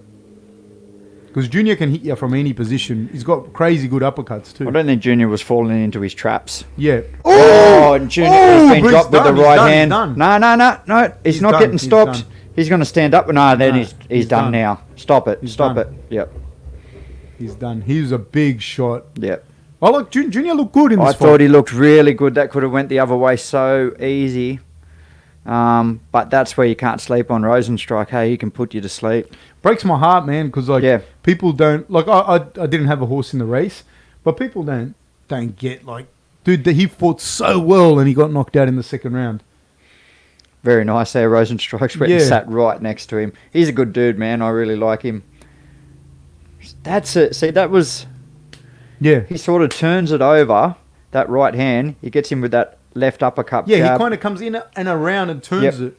Like you know who threw punches like that? Like a Fedor. It was like a he did. the Russian casting punch they call it. No, they do. They call it casting they? punch. Yeah. Because if you got a cast on, you can. Oh, I don't know if that's what they mean. I think it's more like a casting, like. See, Junior was getting back to his feet there. I think he regathered a bit of conscience. That's nice seeing them sit together. Yeah.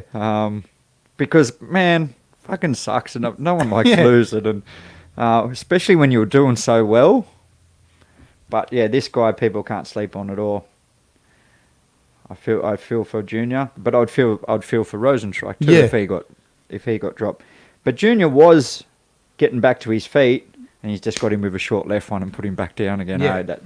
That's where I think the ref, he just had to rush in there. He Yeah. sort of was behind Rosenstrike, couldn't really see. Good win. It's hard with the heavyweights like that too. Damn. You know, he looked good, man. Junior should be real Looks proud of himself. so good. I But was really that's impressed. that's disheartening. But someone has to lose that. Do you know what I Yeah, mean? Like 100%. that's the fight game. Well, that's what we are talking about earlier with mano a mano sports. Yeah. It's like, man, that's what it is, man.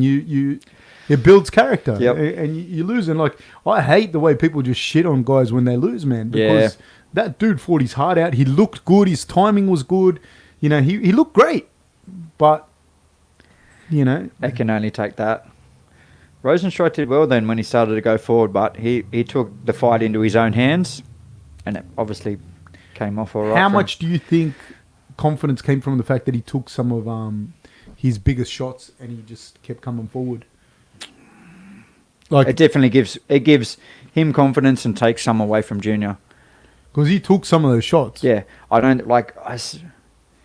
If he didn't turn, if his head didn't turn with that right hand that he got hit once, Yeah. and you know what I mean, he was getting hurt. Oh, they're just showing some replays. A really nice body kick there from Junior. Boom! That That's the straight one that we're talking about when Yeah, he was throws going back. he was moving back. That was that jab. It looked like he got him more, but it actually Yeah. was moving even more. There.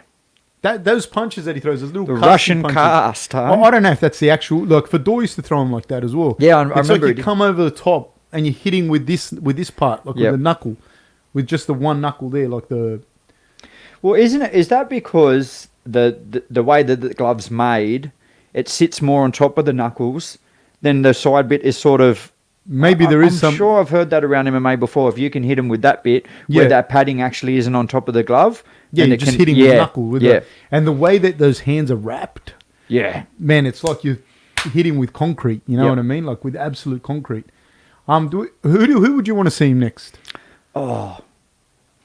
There's a line of guys, but maybe no, it can't be the loser out of, because if Cormier loses, then he's retiring. Or he's retiring regardless, whether he wins or loses. Stipe, I don't want to see him Nagano again. I would like to see him maybe fight someone else. Derek Lewis, Curtis Blaze. Fuck, Derek Lewis would be a good fight. Yes. Derek I Lewis. think Derek Lewis. Yes, done. Sold. Do we have any questions from the audience? Do you think we will ever get a heavyweight title that will be a heavyweight that will be agile enough for a bladed karate stance, Wonder Boy style? I don't. Yes, you know what I mean. Like you'd have to have a karate guy come through and do that sort of thing. You know, like Fedor at the time, like he didn't have the bladed karate stance, but he was very, very light on his feet. If you go back and watch him fight, did you watch a lot of Fedor?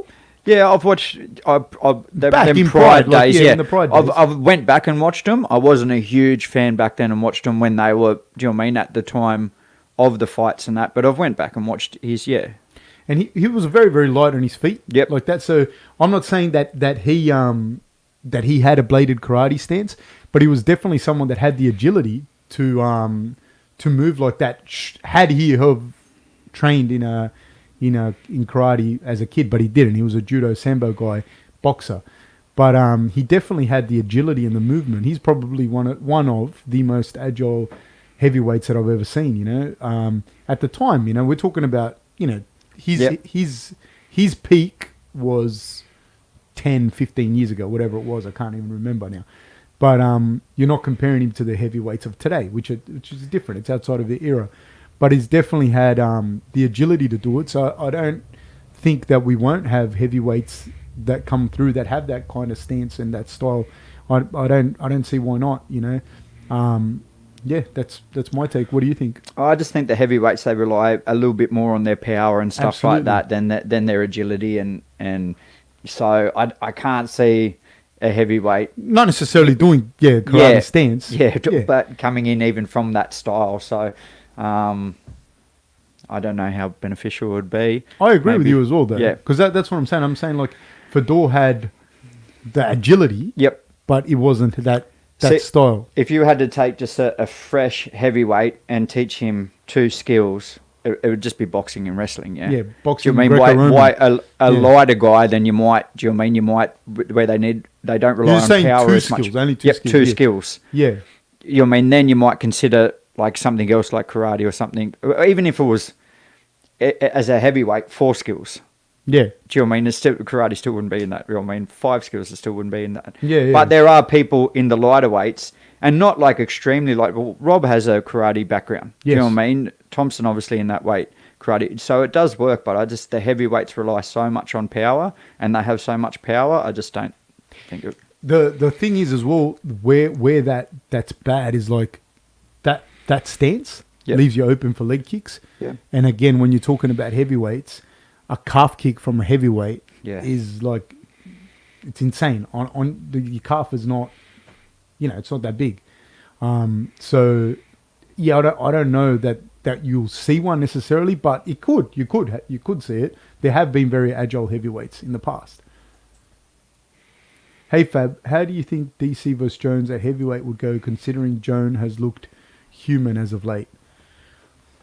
I don't know. I think Jordan Burroughs said something to the effect of every year that you wrestle, it's like dog years, So you age much quicker in when you wrestle.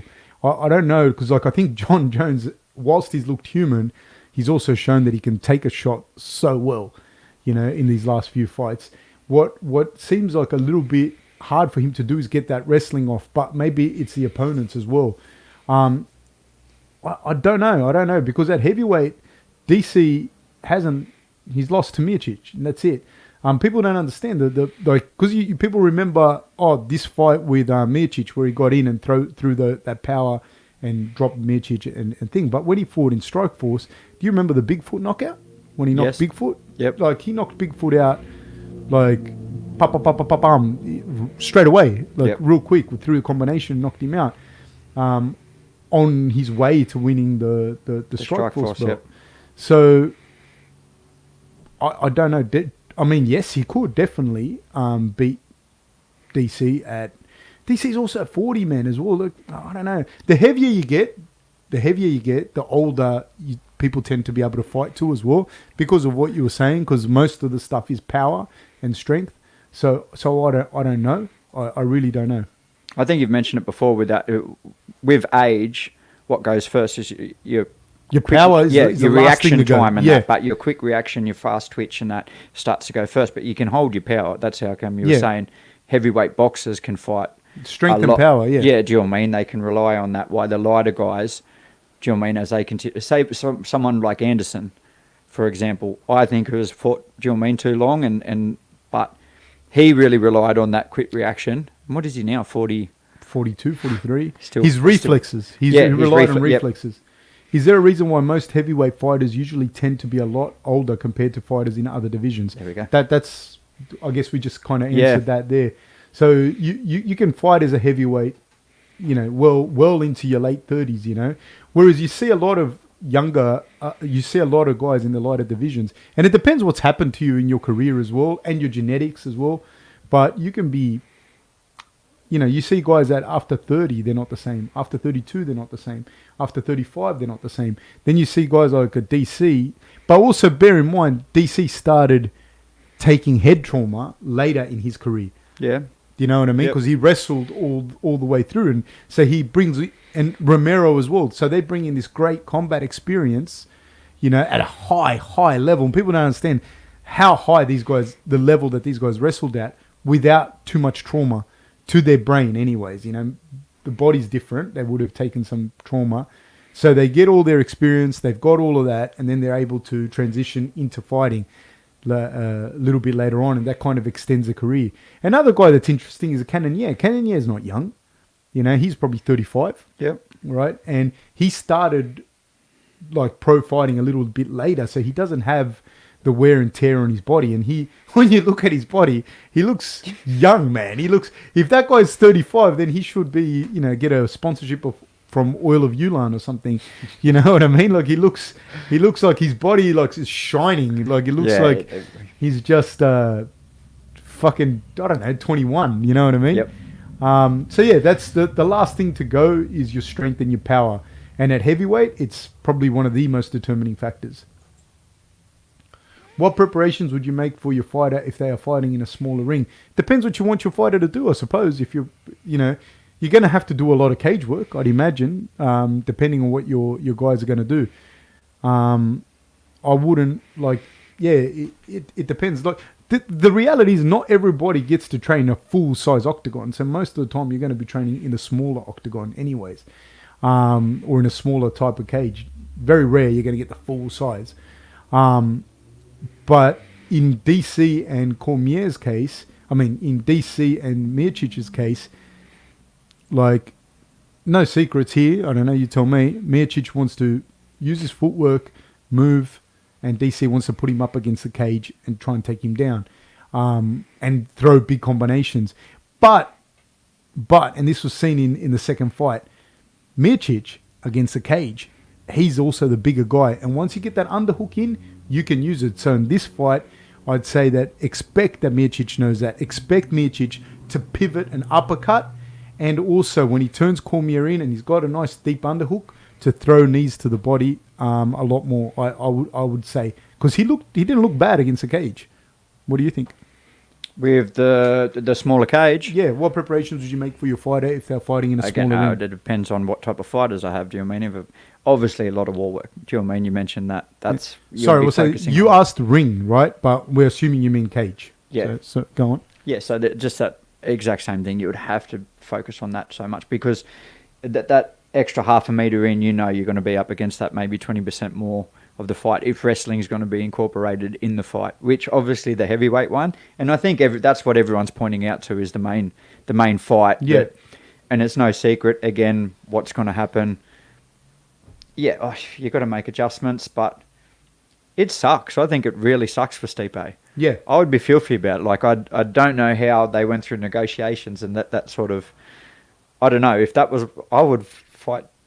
Like the thing is that it's got more to do with the arena that you're fighting in. Yeah. And I think under COVID now, you're probably also limited to where you're going to be fighting. Yep. Yeah. I'm guessing this. Nobody rang me and said, "Hey Fab, what do you think?" But I'm sure it would have been you got this or nothing. Yes. You know what I mean? Yeah. Yeah. So, but I don't know. I think it sucks for Stipe. You got to make some huge adjustments. But you just pointed out the ones that you think that he could make. Do you mean being the taller fighter with that underhook? This is going to be interesting. Now we're at the co-main event, and Sean O'Malley's just walking in. Chido's already walked in. I don't know if I said already. Tell me if I said already during the podcast. But when Rob was cutting weight to fight Brunson, we were in the sauna together, and he was there as well. That's with Vera. Vera was in there as well. He's a really, really nice guy. So my heart's with Vera, just because he was a nice guy. And Spanish? Ecuadorian. Yeah, but you spoke to him in Spanish? Yeah, or but he speaks English. He's English, yeah? Yeah, he speaks English. But yeah, I spoke to him in Spanish. He's a nice guy, I like him. I like his style. And I don't think that you can sleep on him. I don't think you can just take this lightly. What I don't like is that he takes shots and he comes forward. Yeah. He hits hard, especially at this weight, but he comes forward. And I think Sean is a lot bigger, like a lot taller, rangier. He'll end up, I don't think he'll stay at bantamweight. And you walk in onto his shots. And he loves that. That's what he wants you to do is walk on his shots. Yeah, he will time them, put them right exactly where they need to go. Can I also ask people to like and subscribe? Just like and subscribe, people. Be nice. Help us out. This is what we live off. This is all we have. So so you know, don't make me beg and be pathetic. Come on. He's got a big hype around him here. Yeah, Should be man. shown. Very much. Sean. It's got the Ecuadorian flag. That's the Ecuadorian flag Oh, in on his hair. Yeah. Yeah, well, it's funny because there hasn't really been too much back and forth between them. I think Yeah. Vera just sort of, I don't think he gets into that, but I did see a few things that O'Malley was sort of putting out there to try to have some shots at him and that. I don't know whether to get into his head and that, but yeah. He's a tall, rangy fighter, man. And he knows how to use his movement and everything and his length. He's got a 1.5 inch reach advantage. But again, it's not just the reach, it's also the height because you got your legs, everything when you're fighting MMA, you know. So Vera, he's a black belt in Brazilian Jiu-Jitsu.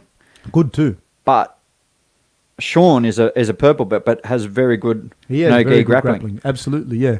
How good was what happened to him? So he went into that competition, whichever quintet or whatever it was. Yep. Yeah, and I think he beat Takanori Gomi. Yeah, go on. And then he got Hector Lombard. Fuck, how does that work? I know they move up a weight, but still, how do you go from him to fucking Hector Lombard? And then he lost to Hector with a straight footlock. Yeah. And Hector's fucking the real deal, man. Like he's the real fucking deal. But then he also had another match with Gilbert Melendez. Yeah. Who's a legitimate fighter, grappler, athlete, whatever. And they went to a draw. I never saw the match, to be fair, but Gilbert's no joke. Yep. At all. Trains with the Diaz brothers. So he obviously does have good grappling, great grappling. I'm sure if he rolled with some black belts, he'd tap it. Yeah. You know, so And confidence is not an issue with him. I don't think confidence is an issue with either one of these guys. No. Yep. All right. You know, I think both of them know what it is. How well has he done marketing himself, making himself a name to get up there? Really well. Yeah. Really fucking But he's well. jumped on like everything that's come at him. Yeah. Do you know what I mean? Like the amount of sponsorships I see him throw out to and that, like he must have a list. And he's only young and just come Yep. up, you know, like 24, is he? 23, 24, 23. yeah. So here we go. We've just There started was no round glove one. touch. No glove touch. So he's in Southpaw. O'Malley's in Southpaw. And no. They're both. Yeah, They're both in Southpaw. Yeah. Yep. They're both Southpaw. Oh, you switch now back to orthodox. Orthodox. That's the thing. That's what starts to get difficult. And when you know what he does as well, now they're both orthodox. So when he catches you out and throws that straight front snap kick. Yep. You know, so if you're both orthodox, he goes to Southpaw and throws it. If you're both Southpaw, he goes to orthodox and throws it. Yeah. Yep. You know, and he catches you out. He catches your body with the front snap kick. He's He's very always looking for it. very rangy. Yeah. Ooh, nice leg kicks. Nice little knee stomp there by Chido. With that knee stop, are you aiming under the knee or right on that? Like The best way to catch it is if the person's kind of side on and you can stomp the knee in, yep. and you destroy the medial cruciate ligament. Yep. Sounds like a plan. Yeah. Well, the cruciate ligament is exactly that. Cruciate means Yep. cross, and Yep. it just holds the knee together. It's held together by hope and dreams and snot. Like, yeah, you're in trouble if somebody stomps at him. Yeah. So Cheeto's holding the center of the cage a little bit. Big body shot there. I think Cheeto might have caught it on the arms. A lot of, like, he really controls the range really well. Yep. And then feints and that. Yeah. They're the one because he throws from nothing as well. He does. There's not much. It's all from the same chamber. Yep. His hands are down here and it's just boom, boom, boom. Yeah. But I have to say, I'm impressed with Vera that he's not running onto the shots. Because he can be a little bit reckless. Yes. But he looks very, very good here. And I have to say, the pressure would be on O'Malley. I feel like he's comfortable with a bit of pressure. Yeah, of course. So Vera's doing a great job, but like I would be happy to where he is at the moment. He's being patient. He's just staring at each other. No, I think there's something happened there where he acted like he hurt himself. Yeah. So he's got them. What are them foot bands? Yeah. So he you can't broke have any his tape. foot. You can't have any No. tape under them, mate. They just have No. to be pure elastic. Yeah. He broke his foot in that fight against Andre, and I can't say his surname Andre, I apologize. But he broke his foot in that. I think he broke his foot. He definitely injured himself. Was that on the elbow? Might have been, yeah. Yep. So that's a risk when you're throwing that sort of body range kick. Yeah, that if you hit that elbow, Yeah. it'll obviously break your foot. I Yeah, think there's he's something. injured. Yeah, there is something there. What's he done? He might have re-broke it. Yeah. Oh, yep. Oh, you can't stand on it. Yep. Well, he might be playing possum. I don't know. I don't know because he fell a little bit that first Yeah. time. Can I And say now- something? When he fought Andre took him down here Yeah. with a broken foot. I think Chido is not going to do that. He's going to chop away at him. Yeah, he's hurt. Yep. He's hurt. You can. I could see him curling his foot there. Yeah. Still dangerous. It's very Do you know what I mean, if dangerous. you come forward, if he times that right hand and gets it on your chin, so Vera's got to be very careful. But I would continue doing that, Yes. chopping at that front leg, Yeah. because what's worse than having one broken foot is a It's broken two foot, broken feet. yeah, and a chopped up front leg. Man, that's got to suck. Round one. Yeah, a he's minute not. He's left not. and- He's walking very. He's like gingerly on it. He can't put. See, he's putting his foot Yep. flat. He can't put his foot. He's Can't go even on the ball of his bouncing. feet. There's 1 minute to go. O'Malley looks like he's broken his foot or hurt his ankle or rolled his ankle or done something to it. That's the second time he's had that ankle injury. Yeah. Oh, he almost caught him with that right hand too. Oh, Oh. he's trying to. With 30 seconds to go, I think Yeah. he's thinking, oh, yeah, there's that foot. Let's just let him down when he stood back on it then. Yep, now he's on the ground, and Vera's going to finish this on top. Big elbows, huge elbows, big ones. Oh, he stopped it. They stopped the fight. No 20 way. seconds to go. Did he Chido, verbally... Vera. Did he... Well done. What? Did he verbal tap? Because I didn't think that was enough. But look, it's swollen already. Yeah. Oh, is it the whereabouts? Is it the foot though? I thought it was the foot. Because last time I thought it was the top of the foot that he broke on the elbow. Full credit to Chido. Yeah. Congratulations. Yep. No, because like at the end of the day, it's a fight. You injure yourself in a fight. You injure yourself in a fight. Yeah. You know what I mean? Like, But, you know... of course, it's shit for him. I Everyone's- feel sorry for Sean. Everyone's going to come out and say that's... Yeah, but he's obviously in pain. But you fucking won. Vera, very well done. He was looking good, but you can't Yes. say that like that. Do you know what I mean? He was looking great. Let's see if you can see where he breaks it.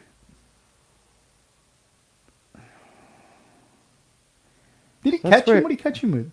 That's where it gave out, but I'm wondering where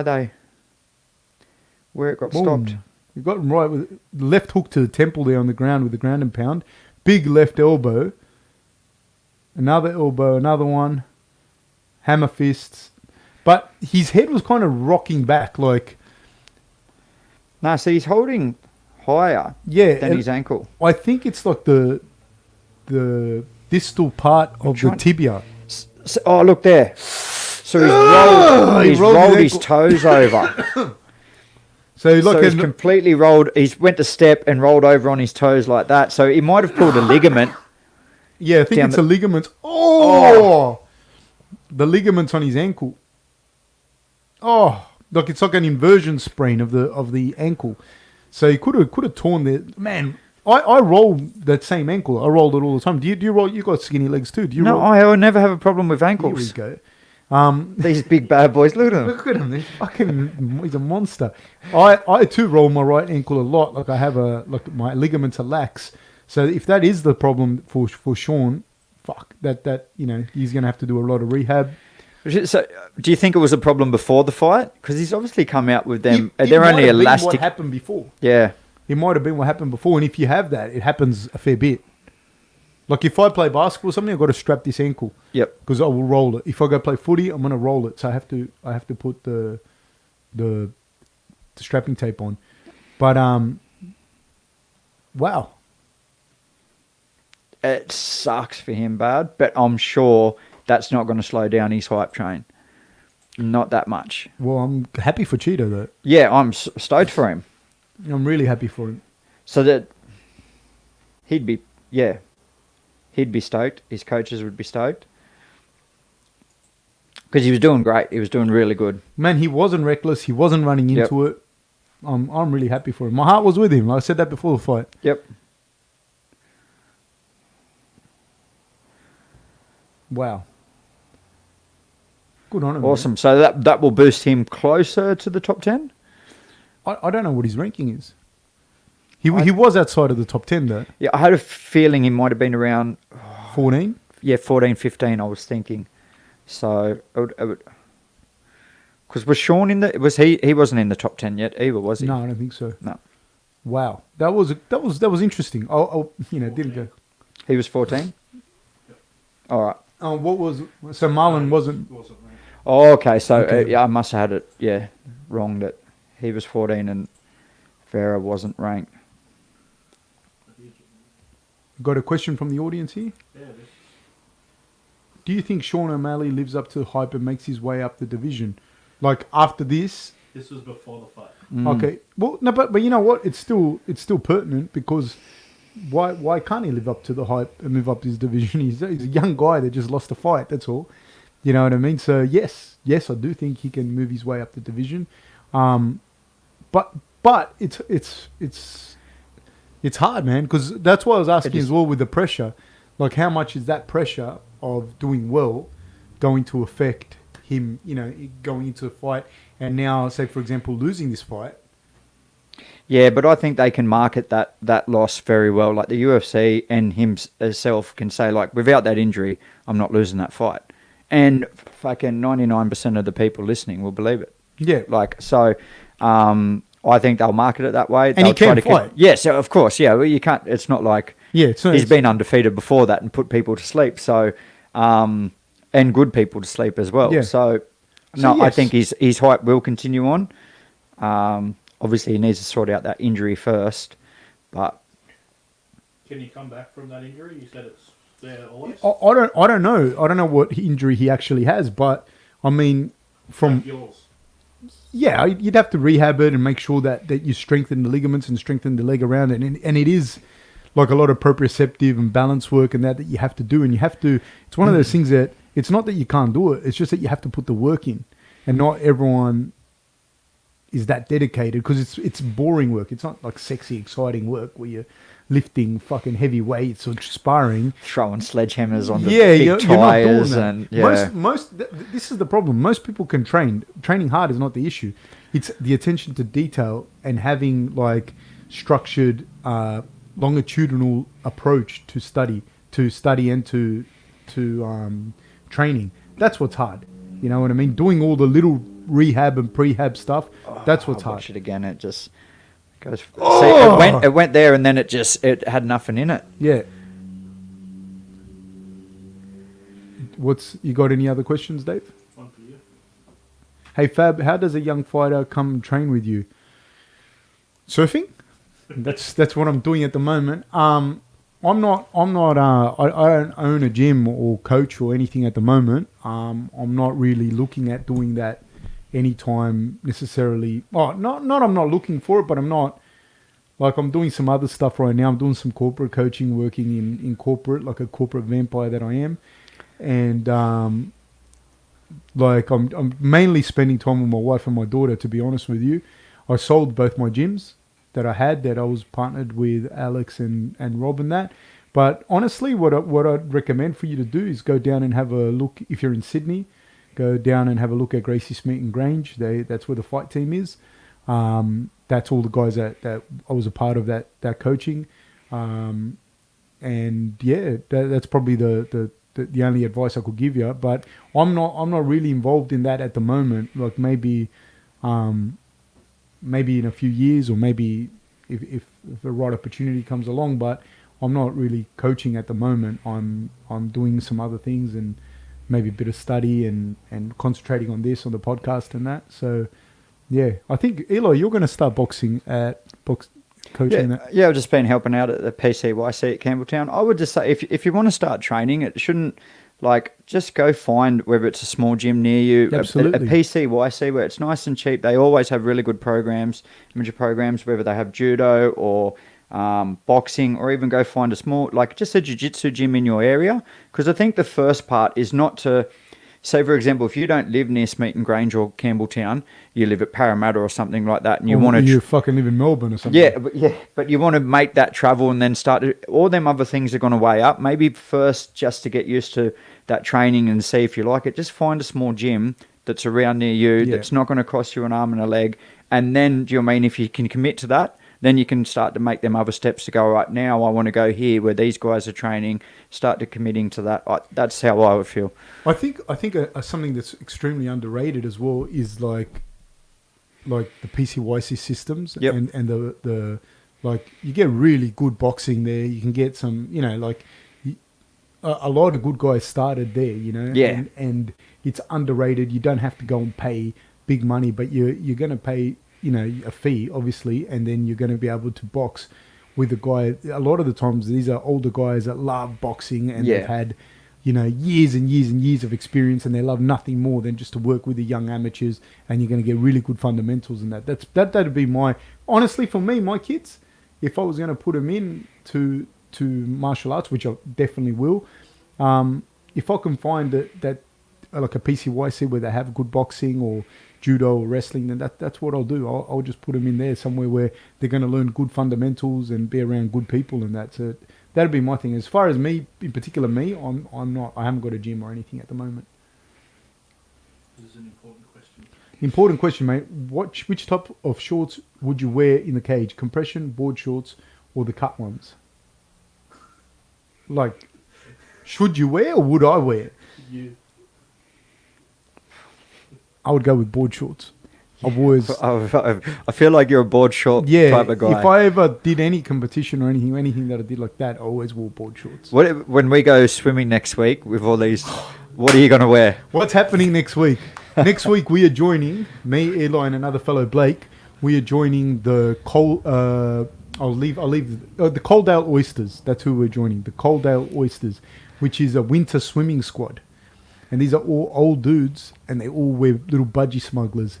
But we're going to do it anyways. And they swim, and the water on New South Wales South Coast is fucking cold. But we're going to do it anyways. And I am going to still try and wear board shorts, because I'm not going to wear Speedos in 5-degree weather or whatever it is in the morning in winter, because my anatomy is not flattering. So I'm not going to wear that. I got a feeling that they may have a rule. I was nearly going to ask them, do you have to wear smugglers? Because there wasn't one dude there. Guys wearing tights. Oh, all right. I'll find some tights then. I love the shirt, the jumper as well. Dave gave it to me.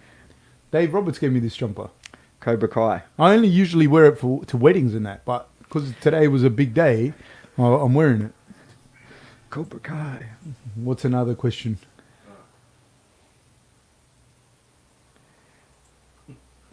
Fab, when can we expect your meme? I don't understand that. What does that mean? Isn't that how people do memes? Oh, okay. So I don't do them. Yeah. People. No, one of you and your ugly smudges. Oh, I don't know. I hope to never have any of that the footage. paparazzi will be hiding in the bushes at Coaldale. So yeah, I'm looking forward to doing that though. The swimming, because it's easier on my knees.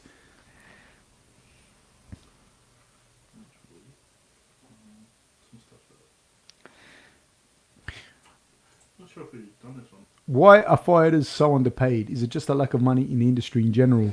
I think that the agreement with the UFC, with the payments, I think it's fighters get 15% or 20% maybe now.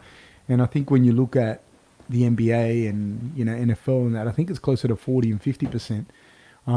So I think the agreement between the fighters, there's no collective party with fighters, and that's always been stopped with through them. And I think the fighters themselves, the whole game is built on just shitting on each other, so they're not ever going to work together. So they're always fighting for very little money. You know what I mean? Like comparatively to other big time sports, and for the amount of damage that they get, and for the amount like the fact that so many people watch the fights. You know, the fighters don't actually get that much money. I don't know, Eli, your thoughts? Yeah, the same thing. There's always someone who will take that fight. I think they mentioned it with the Usman in that fight that they might have waited for that. Who was it that they were trying to set up? Oh, obviously Masvidal. Do you know what I mean? But if Masvidal, if they don't meet the amount of money that he has, then they just go to Gilbert Burns. Will you take that fight? Of course, Gilbert Burns will. No, Gilbert Burns had COVID. That's why they did. Yeah, but like before that, do you know what I mean? They'll pull some dude out who'll fight for free. Yeah, That's exactly. the There's some guy that's in the top 10 Yeah. that isn't earning. Do you know what I mean? And they will only offer him maybe double the money what he's getting anyway, which would be peanuts. Of course, he's going to take the fight and the opportunity. Yeah. You know what I mean? Because it's not just the money that he's taken; it's the opportunity that you could then be the champion. 100%. So much a thing, it's a statement. Speedos in cold water is good for building character. It's not good for my self-esteem, man. Yeah. It's not fucking good for my self-esteem. I already know what I look like. I have to deal with myself every fucking day in the shower, in the mirror, whatever. I know what I look like, and Speedos are not good look for me. I would wear like a dressing gown everywhere if I could. So they were talking about the memes that you make about me, which is I don't make them. I don't make the memes, man. I can't make them. I don't even know how to make them. Dave Roberts is a snake because that's just what he is. It's in his nature. You know, he's venomous, he's backstabbing, he's opportunistic. That's why. But not like I don't make memes. I can't make them. I don't know how to make them.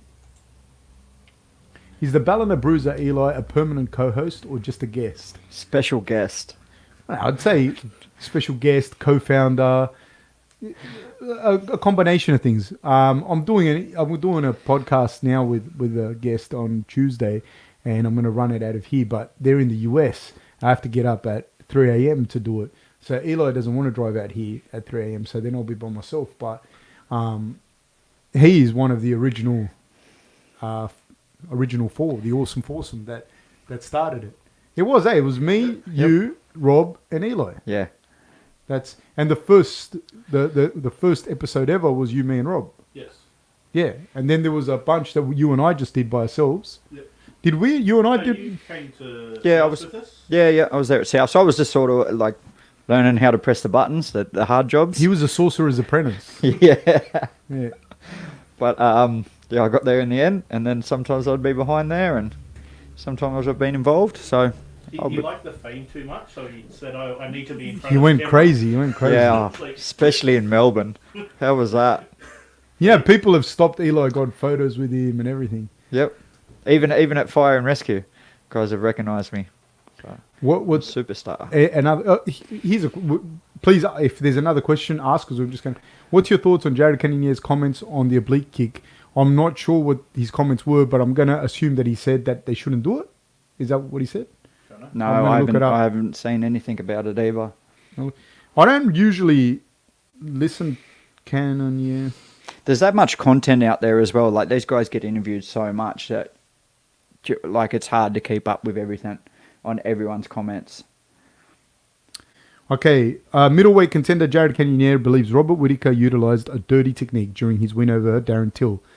The former 185 champion landed several oblique kicks on the knee, blah, blah, blah, blah. I know he uses that oblique kick to the knee. I'm not a big fan of that technique.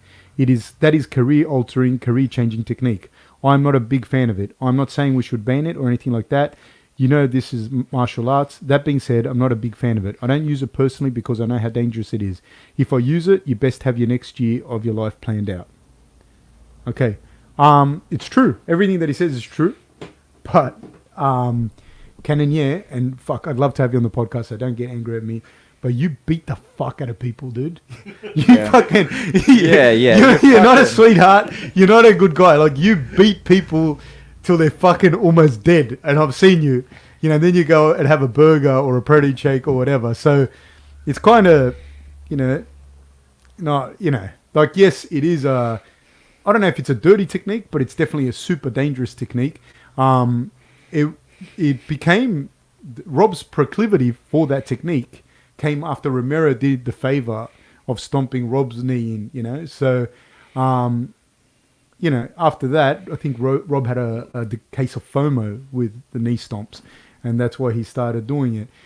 Kenan, yeah, what he's saying, I agree with him. It is true. It is, but man, like, Kenan beats people like almost to death. You know what I mean? The arm bar, you can break someone's arm if that. Do you know what I mean? Yeah, no, but I think the thing is, like, you don't have a chance to stop. You know, but what I'm saying is, like, Kenan, he's not putting like nice submissions on people. He's like like hidden, and so he should. This is not a criticism. I'm a fucking massive fan. I usually go for Kenan. I just won't be going for him in this fight. But and when I'm saying it as a compliment, man. Kenan, you kill people. You fucking beat people up bad. What's your what's the other? Was just someone saying Till did it to Envoy? Yes, he did. You know, so it's a super dangerous technique, and it is an awful technique. I'm not like, I actually agree with Kenan. I think it is. You know, DC's running out for the trilogy. I love this how he runs out every time. Yeah. So some of your favorite trilogies in sport. Oh, I think I mentioned before. The one that I liked was Gray Maynard and Frankie Edgar. Yes, I really like that. They were all super close, and then the last one where Frankie was getting clipped, like he was getting hurt, but then he just turned it around, and just put Maynard to sleep. So I loved that trilogy.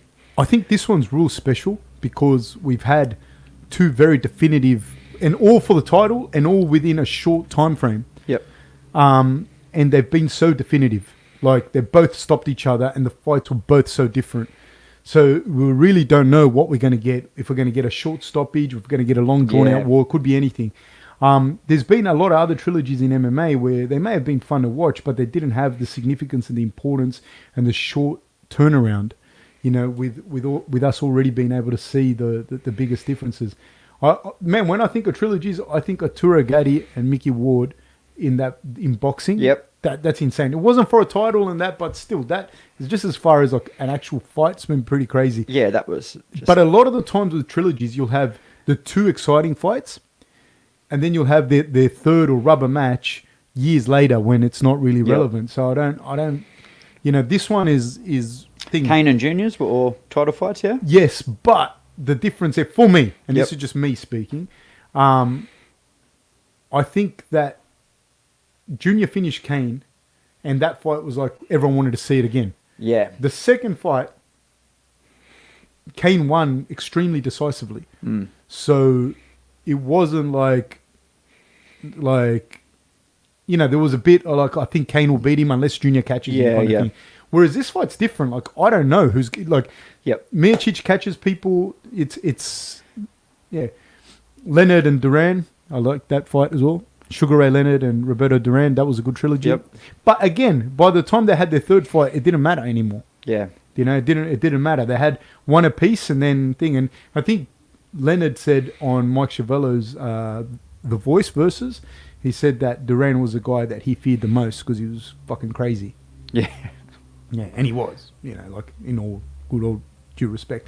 All these guys that I'm mentioning, by the way, Kenan, Duran, Sugar Ray Leonard, I'd love to have them on the podcast. So if anybody knows them, like, ask them, please. You know, we'd love to have them. Anyone, you know, the legends, you know.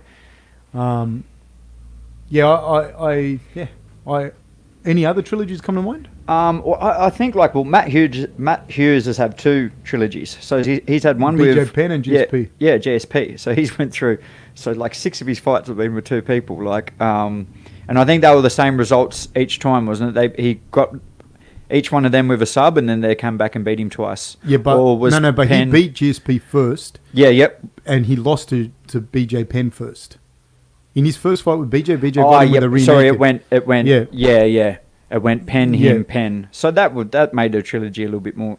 It did, but I also feel like by the time each of those third fights occurred, it wasn't as relevant to the division as it is today.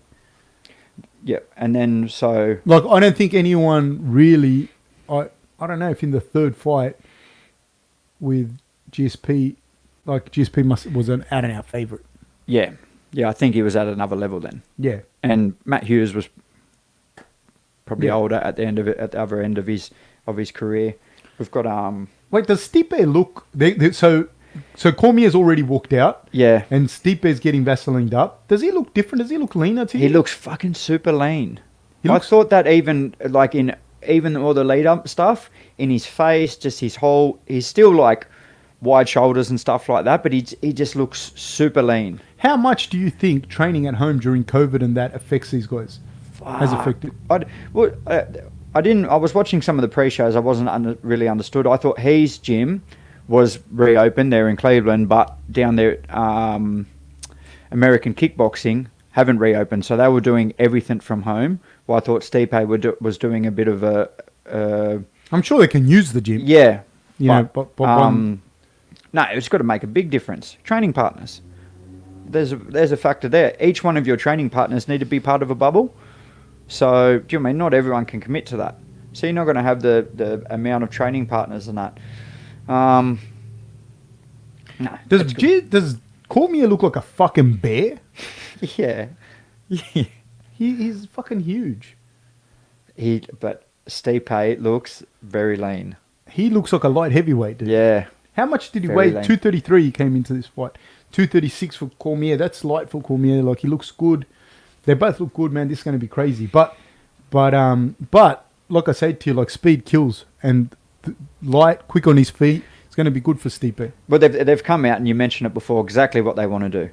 Cormier wants to wrestle more. Stipe wants to use his footwork early, because he didn't in the second fight. He didn't start to use his footwork until them later rounds. Do you know what I mean? And it started to pay off for him. So he needs to try to incorporate that early. But that fucking cage is tiny. I just want to say also, guys, thank you for watching with us and you know, just sharing the comments and just having a chat with us and that. And man, we really appreciate it. And like and subscribe, please. Again, I ask, come on, you know. But no, really appreciate everyone just and all the support in general that we get. That's really awesome, man, and that's what keeps the podcast going, to be honest.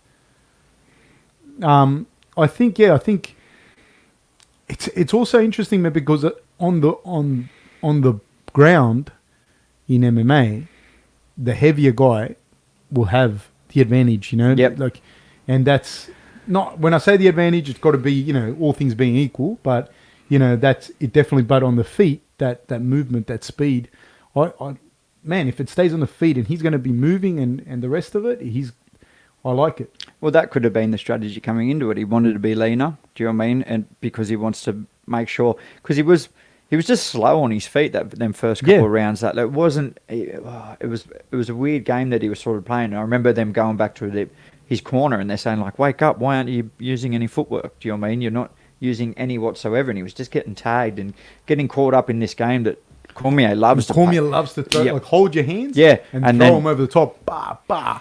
You know, and he's got fast hands, dude. Yeah, he's got fast hands. Don't start playing that game with him. Do you know what I mean? But here, when he's doing that, he's open to the knee stomps. Yep. He's open to the foot, like the and he can't. He's not going to shoot on you if you kind of have the hands tied up. So you can do the front snap kick into the body as well.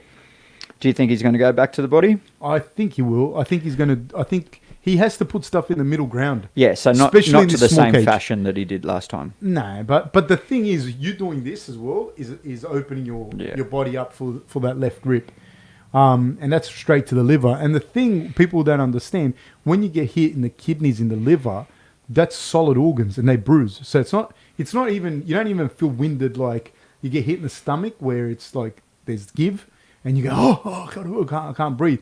When you get hit in the liver, you been hit in the liver? Yeah. It hurts different. Yeah.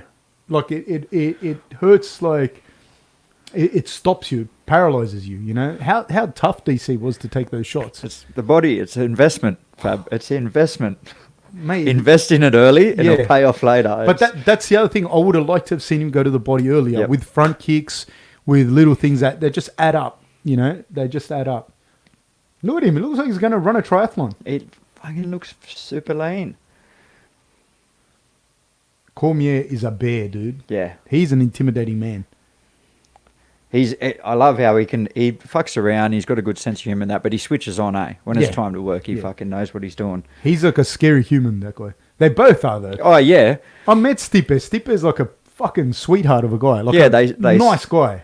They say that about him. He looks like he could be in the line for Macca's at the same time that he stares out. Do you know what I And mean? then he Like you kills don't it. know what emotion he's going through his There we head. go. Let's see. I'm nervous for this one. Yep. So they both took the center of the ring.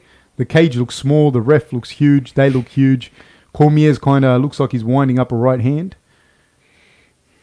Inside leg kick by Stipe. He looks like he's moving now a little bit more, trying to get that foot on the outside. But Cormier has good fundamentals in that regard. Yep. He hasn't even thrown a feint yet, Cormier. He hasn't. No.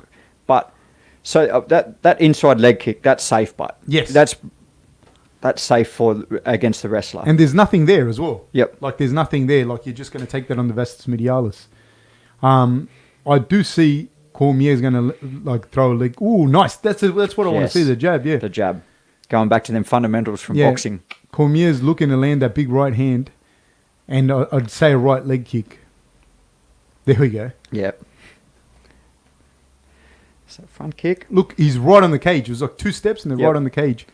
There we go. That's what Miocic had to do. Straight right hand. That down the straight top. right hand when he's moving that way is money for. Oh, he's went the body early. Right to the body. He's invested. Here we go. Here we go. Oh. So he's taken him down. He did He have hasn't got it yet. He hasn't got it yet. He's got a front headlock. He looks like he's trying to break the grip and arm drag out. He's Miocic. That doesn't look like a comfortable position with him a hold of you. Fuck, he'll do that. Yeah. So Cormier's got the front headlock here, but he's losing it. He's losing the front headlock. He's got him pressed up against the cage, and Miocic threw a little body shot there. He's looking for an inside trip. Is Cormier still with the front headlock? Very, very nice. Underutilized position as well, I feel, in MMA. Yep. So what's Good the next? wrestler gets your front headlock, you're in trouble. He arm dragged out, he's out of there. Yep. Now Cormier is still looking for that right hand and that right low kick. Good for Stipe's confidence, you think? Yeah, 100%. To get held like that and then make your way out? You know what was interesting as well? He went for that guillotine. See Yes. that front kick? Yeah, I See thought this that front was- kick is what I'm talking about. That's what I was been saying the whole time. Like that's what I want to see him do is a little front snap kick. What I want to see him do, the fuck Yeah. am I? But I don't know, like, can he be guillotined? With He that doesn't fucking look neck, like he you know what I can. mean? But maybe he felt something in that Yeah. second fight. You know what I mean? Yep. Because you know what the other thing is. One thing is, do you defend it like that, or do you show him, look, man, if you go for this, you're going to be in trouble of getting guillotined? And maybe Yep. you don't know. Maybe Miocic is a really good guillotine. Yeah. See that chopping right leg kick from Cormier is what he's looking for to slow down Miocic. Oh man, I'm It's so one of them nervous. ones again, yeah, where we're very excited. You're just Yeah. He's looking for that overhand right and that right leg kick all the time. Is Cormier? Stipe's just got to utilize, Yeah. keep going that jab. I like Nice, that too. he's doing it to the body. Yep. That's what we were talking about earlier. That's the one. That's where you don't want to be with Cormier. Yeah. He holds those hands and throws the combinations over the top and around the outside. He's got to move. Miocic's got to move. Strong short punches, Yeah. them inside punches. Miocic's What's got to happening move. Oh, eye poke. He's pulled up straight away, Cormier, and knew he's got him with it. It's hard too, if you stick your hands out like this, if you level change to take me down or whatever, and I do that, it's going into your eyes as well. Yeah, so he's just had his hands out. What do you think should happen with that? Everyone knew that was going to happen. What? You can only warn him again, do you know what I mean? But it's... You, You don't think a point deduction? I don't know, a warning and then a point deduction, but... Yeah, I feel that's fair. Because this guy could finish the fight. Yep. And everyone knew that the eye poke was going to happen. But these guys they're fucking tough too, do you know what I mean? They're not going to, oh, my eye poke, I don't want to fight. It's No, the of course. doctors... But that's even to his detriment. Yeah. It's the fact that he is a tough guy.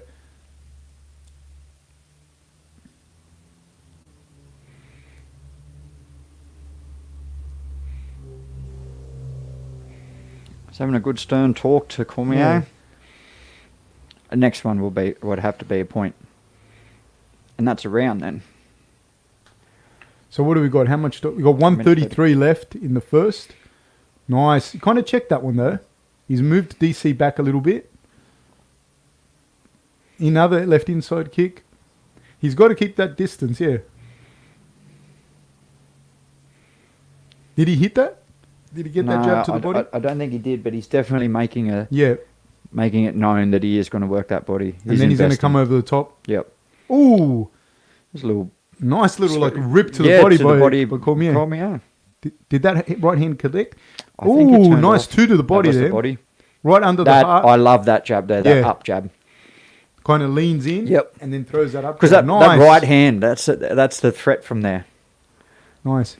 But that you can't get in that range with Cormier. No, don't. He in that short range. Yeah. I'd like to see him throw a left kick after. Because see how DC always drops to that side? Yep. Left high kick. Very nice boxing, but from Stipe. He has really good boxing fundamentals. He's a Golden Gloves champion as well, I believe. Nice. That inside leg kick's good too. Oh, that big flying. He dropped. Kind of dropped him there, eh? Cuffed him on the back of the head. Just behind the Cormier hit Miocic in the back of the head there. Big leg kick by Cormier. Kind of calf kick there, eh? Yeah, on the calf. Yep.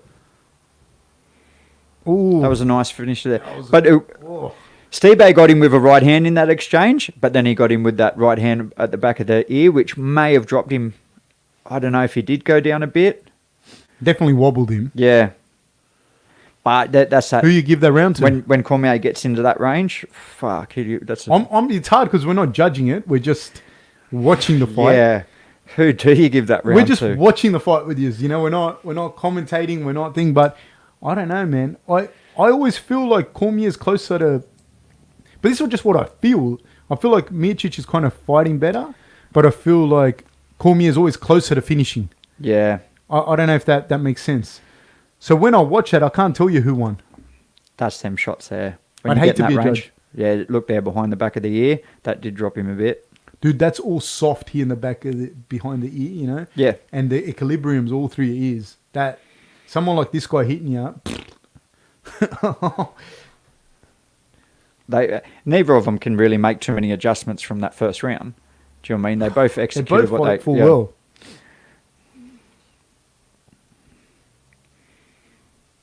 I don't know. I'd just say, Stipe, you got to be careful in that range. You might have to, do you know what I mean? Just utilise your punches and get out of that range. You can't start. 4:48 of the second round. Sorry, guys. So working our way down the clock. 4:40 now. Cormier's holding the centre a little bit more than Miocic. I think Miocic is swelling along his tibia, see, on the left leg from the calf kick. So you got there a low shot, but I may say it's all good. Cormier wants to chop those legs and slow Miocic down. That's what he wants. Stop the movement. And get him into a slugfest where he can hold his hands and then hit him with over the top. Bang, bang.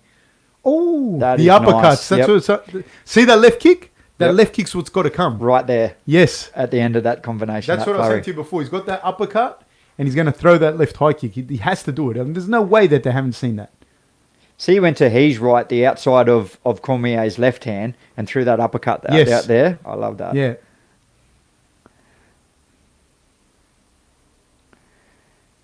He's waiting.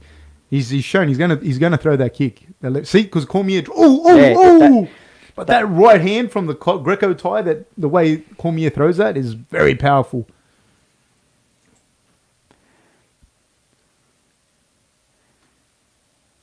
Again, go back to that jab, sit on that jab distance to the body. That was nice. And that would have hit the liver then. Yep. Money in the piggy bank. Yes, sir. But you got to get to it. You got to be able to cash in the fourth round. Yeah. Cormier's doing everything he can to take it out. That is nice. So he's went at the low then. Yeah. Oh, that left kick's going to come. He circled to that outside again. Outside of Cormier's left. Yeah. Nice footwork. Yeah. I'm really liking it. Miocic's footwork's looking good. He's going to set up that left high kick, man. You see how Cormier drops? Yep.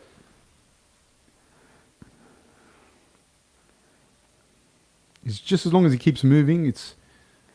Cormier looks, but every time he throws in that, in that close distance, to me, that's when, like maybe I would give that first round 10-9 to Cormier because, like I said, like I just see it as like that's when it looks like he's almost about to finish the fight.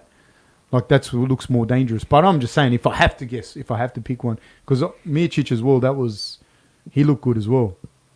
It's just right now, Cormier's thrown with a bit more power. Yeah. Yep.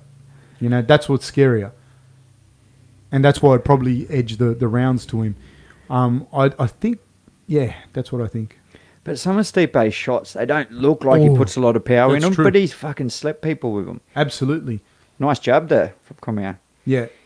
And DC would be feeling the shots, especially the body shots and the leg shots. Oh. A little short elbow. Nice jab. Nice jab by Cormier. And returned again. So, little exchange of jabs there. See that little snap kick? That's very, very important in this fight that he's doing that, Stipe, to keep that distance. Again, he changed that angle again. Beautiful. Oh. Stipe, his footwork is on time. 1:33 left in the second round. He's got him in the collar tie. He's out. It's good that he's getting out of it straight away. Body got shot him in the there collar from tie Stipe. again. Yeah, Stipe got him with a body shot. Need him on the way out. That's good. Cormier's following him down, stalking him down. Another nice one. Stipe's got his back to the cage, and Cormier's landed a triple. Ooh, a good combination of punches there. That 1-1-2, yep. Yeah. Oh, nice. Another big leg kick by Cormier. Sizing each other up here. Yeah. See that dip? Yeah. The left kick's going to come. He's feinting him, watching him drop. And you don't have to throw it hard because he's dropping his head. Yep. So it's two things colliding, the force, yeah. Well, he's going to the body a few times himself here, Daniel. Yeah. Nice jabs. Nice combination by Daniel Cormier. Look, he's got quick hands. Yeah, that's what I said to you. He's got the quick hands, man. Yeah, For big calf kick. Big calf kick by Cormier. Oh, he's gone to the body. That's the exact shot that Stipe used on him in that liver. Very nice. Oh, he got him with an uppercut. Got him with a couple of uppercuts. He's dropped Cormier. He's so down. He's got full mount. 8 seconds. Full mount. 6 5, seconds. 4, 3, 2, 1. Oh, Daniel's held on there. So he's finished the round in full mount with Daniel up against the cage. He dropped Daniel with a short right hook, would you say? Yep, he's still wobbly. And he's Daniel's still wobbly going back to his... He's not good going back to his corner. If he wasn't against the cage then, sitting up, he wouldn't have been able to hold on to that. But he held on nice and tight, kept him close so he wouldn't be able to get any power in them punches. So the people that are just listening, not watching, so Miocic ended up on full mount, but Cormier was like in an L position with his back against the cage and sitting down, feet, arms straight, legs straight. And Miocic was in full mount, and Cormier was able to hold him, I think, using an S grip. But Miocic still landed. It was the right hand that dropped him, man. Landed a bunch of shots. I think it was a little right hand. Boom. Boom, yeah, little like right hook that landed flush, and then he just threw a bunch of them straight after. So watching the replay. Right hook. So he threw a right hook, missed, threw another right hook, got him right on the chin. Cormier felt that, and then he ate another 2 and dropped. Cormier still looked wobbly going into his corner. He did not look good, but he's got a full minute to recover. Yep. And these guys, man, he's been in this position. Yeah, he's fucking. Daniel Cormier is a monster. He's been backing up early. Still dangerous, man. Yeah. He's still throwing. I like that. The Stipe went straight to the body. Yeah. With a straight jab. He's got to keep that. As long as he keeps putting that in the mid-ground, he's going to be fine. Oh! Nice. But again, dangerous. Big combination there by Miocic. Oh, he's still... Cormier is swinging for the fences when he comes in there. And dropping his head. He is dropping his head. Will it come, Fab? There, that's what I'm saying. Timing. You see the left high kick? It wasn't when he... I think you got to kind of time it, throw a left jab. That's when he drops. And then you can throw the left high kick. But he threw the left high kick. He's got him backpedaling here. Right hand over the top, behind the ear. Oh, Cormier's cuffing him with those forearms. I think Miocic has to be a little bit more patient. He can't get caught up. He's got to be careful here. He's getting caught in DC's game. He has to just good footwork. Nice. Beautiful. Nice. Cormier Keep seems that to jab slow going. down a fair bit too.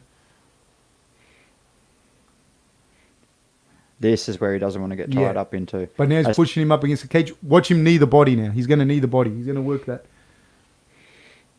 Because you hold Cormier here. Yep. Cormier looks a little tired. So see there, I just see there. He can reach over the cage. Yes. If any of his body goes past that line of the cage, does he have to bring it back in? Yeah, you can put your arm up, but you can't grab. Yep. And here is an advantage if you're a taller guy, and you know how to wrestle and whatnot. But yeah, he's a taller guy, and he'll win this round. So like if he holds in there long enough. But is this good for Cormier here to rest? Because he's getting a good rest and. I don't know if he's getting a good rest there. Spinning elbow to the body by Miocic. Bringing out all the old school moves. I haven't seen that since Ashcroft High School 1995 when David fought in the canteen line. The spinning elbow to the body and made him famous all over Green Valley and all surrounding suburbs. Love it. So Cormier looks a little bit like he's slowed down. But he's composed. Oh, that calf kick, man, from Cormier. He's composed. He's like you said, he's been there before, and he's a fucking competitor. Oh. But Stipe is looking good. Yeah. He's boxing. So he threw another flurry, and he's got him up against the cage, right underhook. Cormier's holding him around the neck, and DC's holding him up against the cage.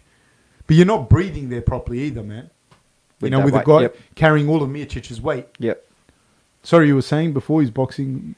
No, it's looking mint. Do you mean his footwork? The whole time his footwork's been on. Even then when he went in for that flurry, do you mean he wasn't in the one spot. And he's looking lean, so that he's obviously came in with that plan. Yeah. Again, is this good for Cormier? It's better than getting picked apart. Yep. But he's also eating them he's to the body. working the body, yeah. He's eating them to the body and he's getting worn out. That's like... It's very similar to grappling on the ground. You know what I mean? Like if you're on the bottom against the cage. The way that what he's doing to him there, kneeing the body and There's that, the knee, yep. You're not resting. Look, Cormier's not resting. So he's got double unders here? Yeah, he does. But it'd be very difficult to take someone... Do you even want to take him down there? Yeah. Do you know what I mean? Or do you want to just knee him and hold him and just not let him move? And you got to remember, you're losing the round. Yep. Nice right hand. Yeah. From Stipe on the exit. Nice. Inside leg kick from Stipe. One return from Cormier. Again, this time, but it's a little bit slower, is good for Cormier. He's starting to press forward now. I think he got a bit of a breather and he knows he needs to press a bit. Got 45 seconds. In this third round. Another jab to the body by Miocic. Cormier holding the center and pushing him back. Miocic comes in with another jab. Oh, right on the chin of Miocic, that short little right hand. You see that? He checked that kick. He checked that calf kick, did Miocic. So that hurts. Yeah. But Daniel's pressing. Yeah. He threw that uppercut. Yeah, he got his head out of the way then. He knew that was coming. Oh, nice right on the chin. Oh. And a return from Cormier. Oh, another 7 seconds to go, and these guys are just trading. That hurt him. Or what's he saying? He's saying something to God. I think he's saying behind the head. They rocked him. I think he's blowing up at the referee, yeah. I don't know if he's mentioning when that 1-2, he'd sort of turned his head. But it was Cormier that turned his head. Yeah, I know. So if you get hit, I don't know what else he would be. A jab to the body. We're watching the replay now. So like a lunging kind of Superman jab almost. David Roberts spinning elbow in the canteen line. Yes. Oh, it's eye poke. Eye poke by Miocic. Stipe, yep. And then he threw it over the top, and he got him in the back of the head. Yes. The double whammy. Bringing it all out. That was a good finger in the eye, but that was. So who? Obviously. Stipe, that one. 2 rounds to 1, Stipe, and Daniel seems to be fading a little bit. He did press forward in that he's at the end of that last round. Any time, mate. And he's still, but Stipe, his footwork is on. He's really working that little cage. He's that eye's a little bit closed. It's closed over now. Yeah. That left eye. Oh, and it's kind of like cross-eyed. Whoa. That's a problem with the eye pokes, dude. Like, That's not good. Nah. See, he touched gloves and he stayed in real close with his Yep. hands up. Smart move. Cormier is so good at gamesmanship. He knows how to compete. Yeah, so that's sorry. Go. you're giving that different. Do you mean range straight away? Yeah, where straight you just, away. Yeah. And that's the thing where I say to you, like guys like him and Romero that have just been in high level competition for so long and haven't had their brains punched in. You know, Yep. like it allows you to get like all those little tricks that you have from competing from such a young age in a sport like Olympic freestyle wrestling, which is ultra competitive, and you're competing with people from all over the world that have all different, you know, cultural things that are okay and not Yep. okay and whatever, and you're just doing them all. So leg kicks are coming. A nice right hand over the top. Yeah. That jab from Stiff jab from Cormier and a right hand. that 1-2. Yeah, he's still dangerous. Now he's in the this clinch. and This take is him. where it's very, very dangerous. And but Stipe's pushed him up against the cage. Nice work. And that's the thing, you know, people asking about the small cage. That's the one thing that I didn't think was going to be, because you're going to work against the cage. Yep. You know what I mean? And I think that in the second fight, Miocic had some success around against the cage. Yeah, he's definitely utilising it in this fight, Yeah. which I don't think anyone talked about. Yeah. Again to Ooh. the body, but eats one to the top, Stipe. Oh, Again, nice job, oh. but returned with a 1-2 from Stipe. Nice left inside kick by Cormier. Oh, nice little footwork, like Yes, little I run love off the your footwork. right hand straight down the pipe by Miocic. He's going to throw that left high kick. Is Gonna Miocic? come. Yeah. Again, investing to the body. Nice little uppercuts. Yeah, they're quick too. Loving those leg kicks by Cormier. That calf kick hurts, man. Yeah. You checked that one, but Yeah, kind of checked it. But it depends how bad the swelling is in your own leg, like after a while. With I think Miocic is hurt. I think his calf is hurt. well, his footwork is yeah. slowing down. But he's got So double hard to unders. he's got double unders, but it's so Yeah, hard yeah. to take Cormier down. You know?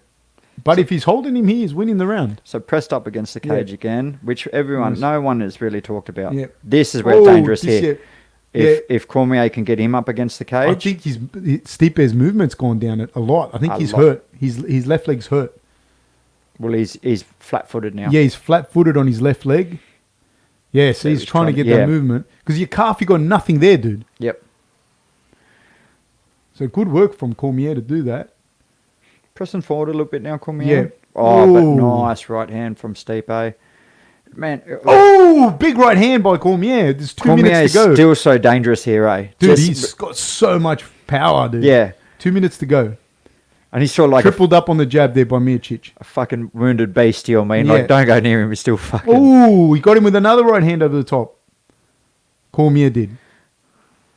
Now Stipe's got a forearm across DC's throat, and he's pushed him up against the cage, and he's holding him up against the cage here, and possibly stealing the round like this. Yeah. Still in the round, or is it, he's owned the round, I think, Stipe. But there's been some big shots, man.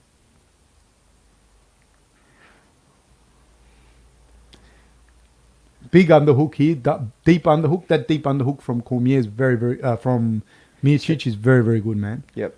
Oh, and the uppercut. Nice little uppercut on the exit from Miocic. He didn't catch him. Oh, caught him with a long left hook there. He caught Cormier with a long left hook, did Miocic? See, Daniel's left eye is definitely closed. Yeah. It's closed up from that eye poke. Yeah. But Stipe again just pushes him up against the cage. You got to wonder as well, like how hurt Stipe might be with that leg and whatnot as well, because he's finding a lot of success here against the cage.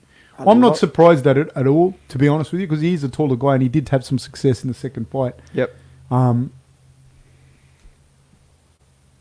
he's holding him there just long enough. Oh, big right hand by Cormier, kind of got Stipe in the top of the head. The fourth round, 15 seconds to go. Big exchange. Nice 1-2 from Cormier. Cormier's throwing heavy in those exchanges. Yep. Oh, Ooh, caught I him like with that. like a switching straight right, like lead right hand. I really like that punch. Wow. That's the fourth round. I don't know who's winning the fight. I have no idea. Don't ask me. Fucking no idea. What's the fourth round? We've only got one more round left. Yeah. Who you got winning? Who won that round? I think still Stipe. You think Stipe won that round? Man, holding him up against the cage and working that body. Because octagon control is 100%, yeah. So I don't know because I'm not watching trying to judge the fight. I'm just watching yeah, the fight. It's you know made what I mean? it very hard because he's so into the fight. But a bit of blood coming out of that lead eye too, from that left eye of Cormier, from that eye poke. But Cormier seems to have gotten a second wind. Yeah, I thought towards the end there. Yeah. He started bouncing a little bit. That 1-2 came out very clean. What would they be saying to him, you think? He's got to really try to finish this? I don't know how they're seeing the fight. Do you see what I mean? Yep. And I think he's like trying to finish it. Yeah. You know what I mean? I don't know how much technical advice you can give at this stage, you know what I mean? Because like you're just in zone red, you know? Yep. Show of respect there from the guys. Hug in the middle. They just started. We're at fifth round. There's 4:53 to go. And really, I think Miocic is probably winning on the scorecards, but it's anyone's fight, would you say, Eli? Yeah. Again, DC's thrown with a lot of power. Is really butchering that lead leg of Miocic.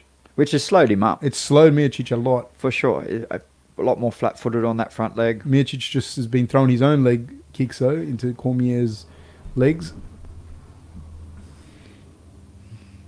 Jab from Miocic, and he's kind of got... Oh, he had Cormier moving backwards, but now he doesn't. He's feinting. Oh, he kind of hit him with the right hand there, on the way out. Miocic did. Inside leg kick again by Miocic. Nice I love that kick. I Yep. love that little snap kick. Cormier's thrown a bit of a lazy one back, but... Jab again. Jab. Jabbing out, that's what he needs to do. That's it. Cormier's backing him into the cage now. Oh. Here we go. He's tangled him up, pushing him against the cage. So he's got... Yeah. Sorry, we're going to say... Oh, and he's going to turn him. Yes, Yep. he turned him. Miocic turned him. I was going to say, was that a smart move from Cormier? Because it's going to slow... I feel like he needs to finish him in this last round. I think so too. But that's us watching it like this. Yep. We're not judging, you know? which is what's hard. Like this, if he holds him, I would think that Miocic wins this. And I fucking don't know who I want to win either. No, I want to see Cormier go out, do you know what I mean, as a champion, retire that way, but I want to see fucking Stipe, what I feel like he's deserved and owned. But reality is, like, these two are two of the best to ever do it at heavyweight. And, like, they both deserve the win. You know what I mean? Like, they got nothing. Neither one of them has anything to prove here. Like, I mean, they do it for themselves, but I just think they're both fantastic. I think Stipe is doing a very good job here. Unbelievable. And that's what, you know what I was saying to you before, like people play mind games like Cormier does, but so does Stipe. Yeah. You know what I mean? Like he's very stoic, very, yep, all right, cool. No, I don't want the smaller cage, but, you know, but he knows. Nice. And that knee has come up a 1-2 from right Cormier. hand, left hook by Cormier. Again, He's Cormier. landing the shots. Now Stipe's turned it around. Stipe's turned it around. Oh. Cormier's trying to break loose. He's going to try and break loose and I think let go straight away with that right hand of his. Yep. But Miocic is holding his Cormier's right hand. So he can't throw it. Oh. There he goes, but he does throw it. I like how he threw that foot sweep and then that left knee straight after. Yep. And he got him with it. Turns the angle. You got to be... Ooh, nice. So now he's got double underhooks against DC. DC's on the cage. DC's throwing small little uppercuts there. Miocic is holding on now for dear life here. There's 150 to go. So he's got them doubles. Yeah, he's got the double underhooks and he's holding DC well against the cage. Yep. DC's working now. He's gotten out of the double underhooks.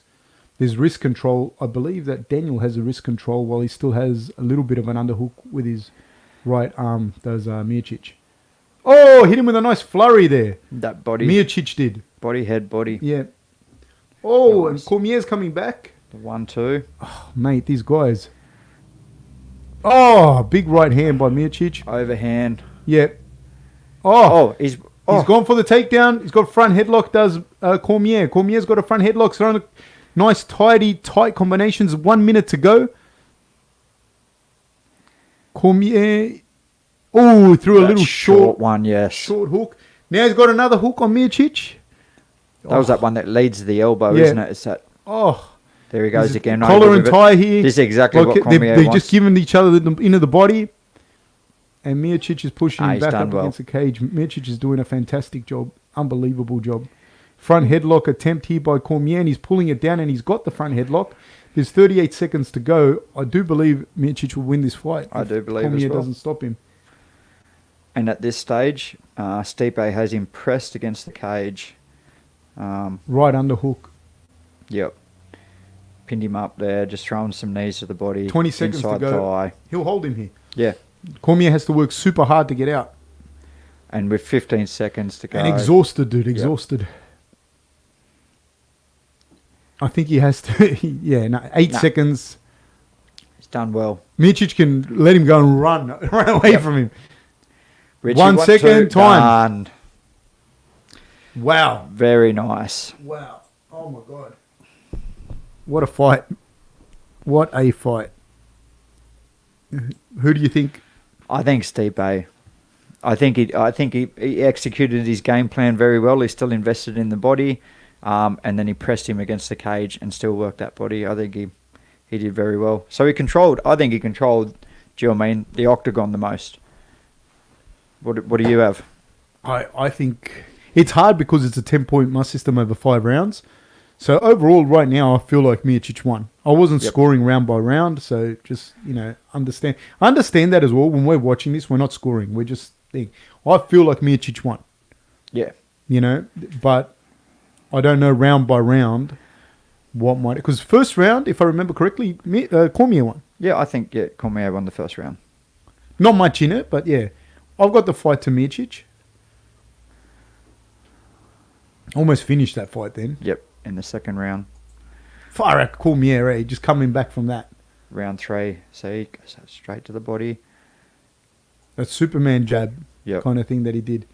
The David Roberts spinning elbow. The 1-2 over the top. Again, it was all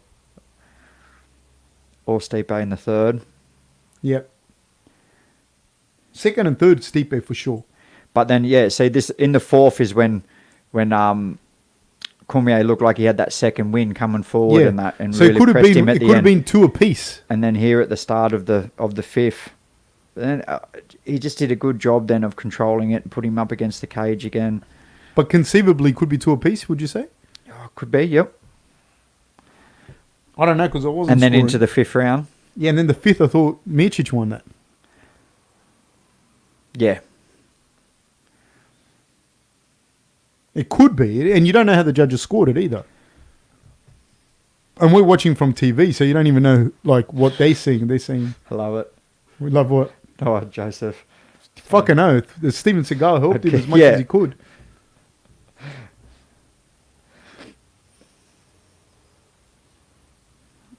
Yep. And Miocic. Stipe. And still. Dude, Cormier USA. is a monster, dude. Yeah. And he has nothing at all to be ashamed of, eh?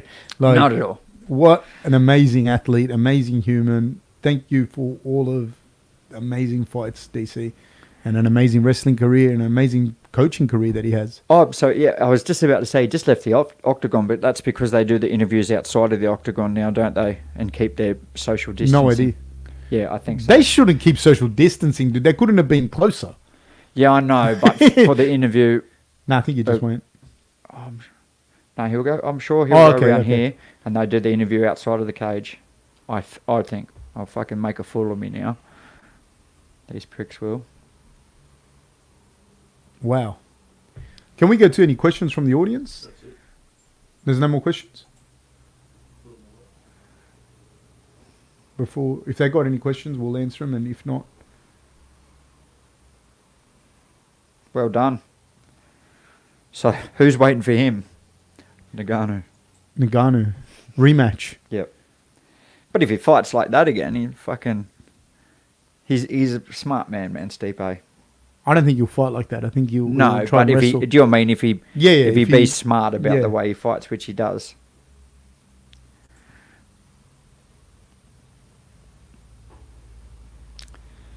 How do you think the eye poke affected DC? Yeah, look, his eye looked bad, after Yeah, that. it was closed. It looked bad. And it wasn't like a little eye poke, like it was a significant eye poke as far as eye pokes go. But his eye actually looked a bit like, look at him, look at his eye. It looks really, really bad. That is bad. It's closed. So I'd imagine that it would have affected his eyesight quite a bit. Yeah, I think so. What do you think? Yeah, it would have, but he wouldn't make excuses. Knowing Yeah. him, do you know what I mean? But I think he just pointed to his eye there, so it maybe is what it is. It sucks. It's disappointing for him. I know he's going to be extremely disappointed in himself, but he has nothing to be disappointed in. Do you know what I mean? It's fuck. Look at the last 2 fights, and everyone said it's like splitting a hair. Yeah, absolutely. What do you think the UFC can do to limit eye pokes? I think it's been said a lot though, like the way the gloves are, the UFC gloves, like it's real easy to open up your hands. Like, So are you saying that then they create ones that are more? well, in Pride they had that. Yeah. It was more like that. Yep, they're Yeah, curved, so yeah. they're sort of. You've always got to keep that fist. Yeah, and the sparring gloves. Look, when you spar and they're a little bit bigger, like you Yep. they're like this. What is the argument, but then for the grappling? Yeah, in Pride they grappled. Yeah, but is that what they're fighting against, or what? I don't know. Maybe, who knows? But I don't think that. I think that it's too easy to do this, in the UFC, and it affects fights, and not just thing. I don't know how much his eye poke, Cormier's eye poke, affected Miocic. Do you get what I mean? Yeah. That's why it's hard to, because you get poked in the eye. Your eye, you're not good straight away. You're blinking, and sometimes you don't see properly. You know what I mean? Yep. Like if you got poked in the eye that bad, you wouldn't go to work the next day. Nah, he looks pissed. He looks disappointed. I'm not sure if it's because of the eye poke or the loss, but again, Yeah. man, there's nothing to be disappointed at. He's a champion. Yeah, fucking oath. John Jones versus Stipe. I'd watch that fight for Yes. sure. Yep. Well, who do you have in that fight? From just like performances lately, you would have to go Stipe, but John Jones, man, don't know. Maybe that's what he needs. Maybe he needs that change up and refire himself up. I know every fight he says he's motivated in that, but then his performance doesn't seem like a motivated performance, I feel. So maybe he needs that change to become more motivated. It'd be a great fight, but I think Stipe would have him. I'd have to lean towards Stipe at the moment as well. Yep. Myself. It's also a natural heavyweight. Although John Jones is huge, man. You Yeah, see him he's in real life. big dude. He's a giant, dude. He's a giant. He's a big guy. But yeah, I'd like to see it. I'd love to see that fight, Jones and Stipe. I think they could make that. Fucking oath they could. They definitely could make that run. The UFC could have a chicken fighting a locust and everyone would watch it. You know what I mean? But where is Jones? He's no longer part of the UFC? What do you mean? I thought he left the UFC. Like he retired? Oh, no, he just. I don't watch the. Yeah, man, he's no longer part of the UFC roster. How? Like why? He just left. Like he said, I'm leaving the UFC. Yeah. I want to release. Yep. Well, then how are they going to make that fight? How they make that fight? Money, Yeah. man. Money Yeah. makes that fight. Again, is that like? It's like the Conor McGregor retiring thing. You know Yeah, what I mean? I was gonna How say, many like- times has he retired? Is he throwing out one of them ones? That's why, like, I don't really listen to it. Yeah. I don't really watch. I don't know what happens, like, media wise. You know, I like the fights, and I like the story behind the fighter and who that person is. But I hate all the drama and all that shit. I don't even know what happens. You know what I mean? Yeah. Like, I don't know. I don't check all that stuff. You know, I hate it. Where does Curtis Blade go next in the heavyweight division? Who did he fight next? Who did he fight last? Let me just have a quick look. Yep. I know who he fought because I remember watching the fight, but I just want to make But he sure. had that loss the fight before that. Yeah, that's why I want to make sure I haven't got them all mixed up. Curtis Blades.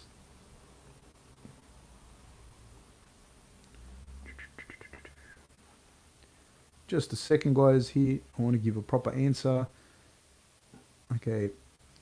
So he's had 4 fights in a row where he's won. He beat Alexander Volkov, who's no joke, unanimous decision. Junior Dos Santos by TKO. Shamil Abdurakhimov by TKO. Justin Willis by decision. And his loss was Francis Ngannou by TKO. And before that, he beat Overeem, Mark Hunt, Alexei Olenek, beat everyone. He's lost to Ngannou twice. Yeah, but the last one to Ngannou, was that the one that he was disappointed in the stoppage? Was that? Yeah, but you know, Ngannou hits hard. You know what I mean? Yeah. I think Curtis Blades is a phenomenon, but where does Curtis Blades go next in the division, in the heavyweight division? I would imagine. I'd say Ngannou has to get the shot over him. So would it be Rosenstruck? Maybe. What a fight! That would be a good fight, and that would really test Rosenstruck. Do you mean to see if he's all rounded then? Because Curtis Blades has got some really good wrestling. Well, let's see Curtis Blades versus Rosenstruck. Yep. We'll go with that one then. Sweet.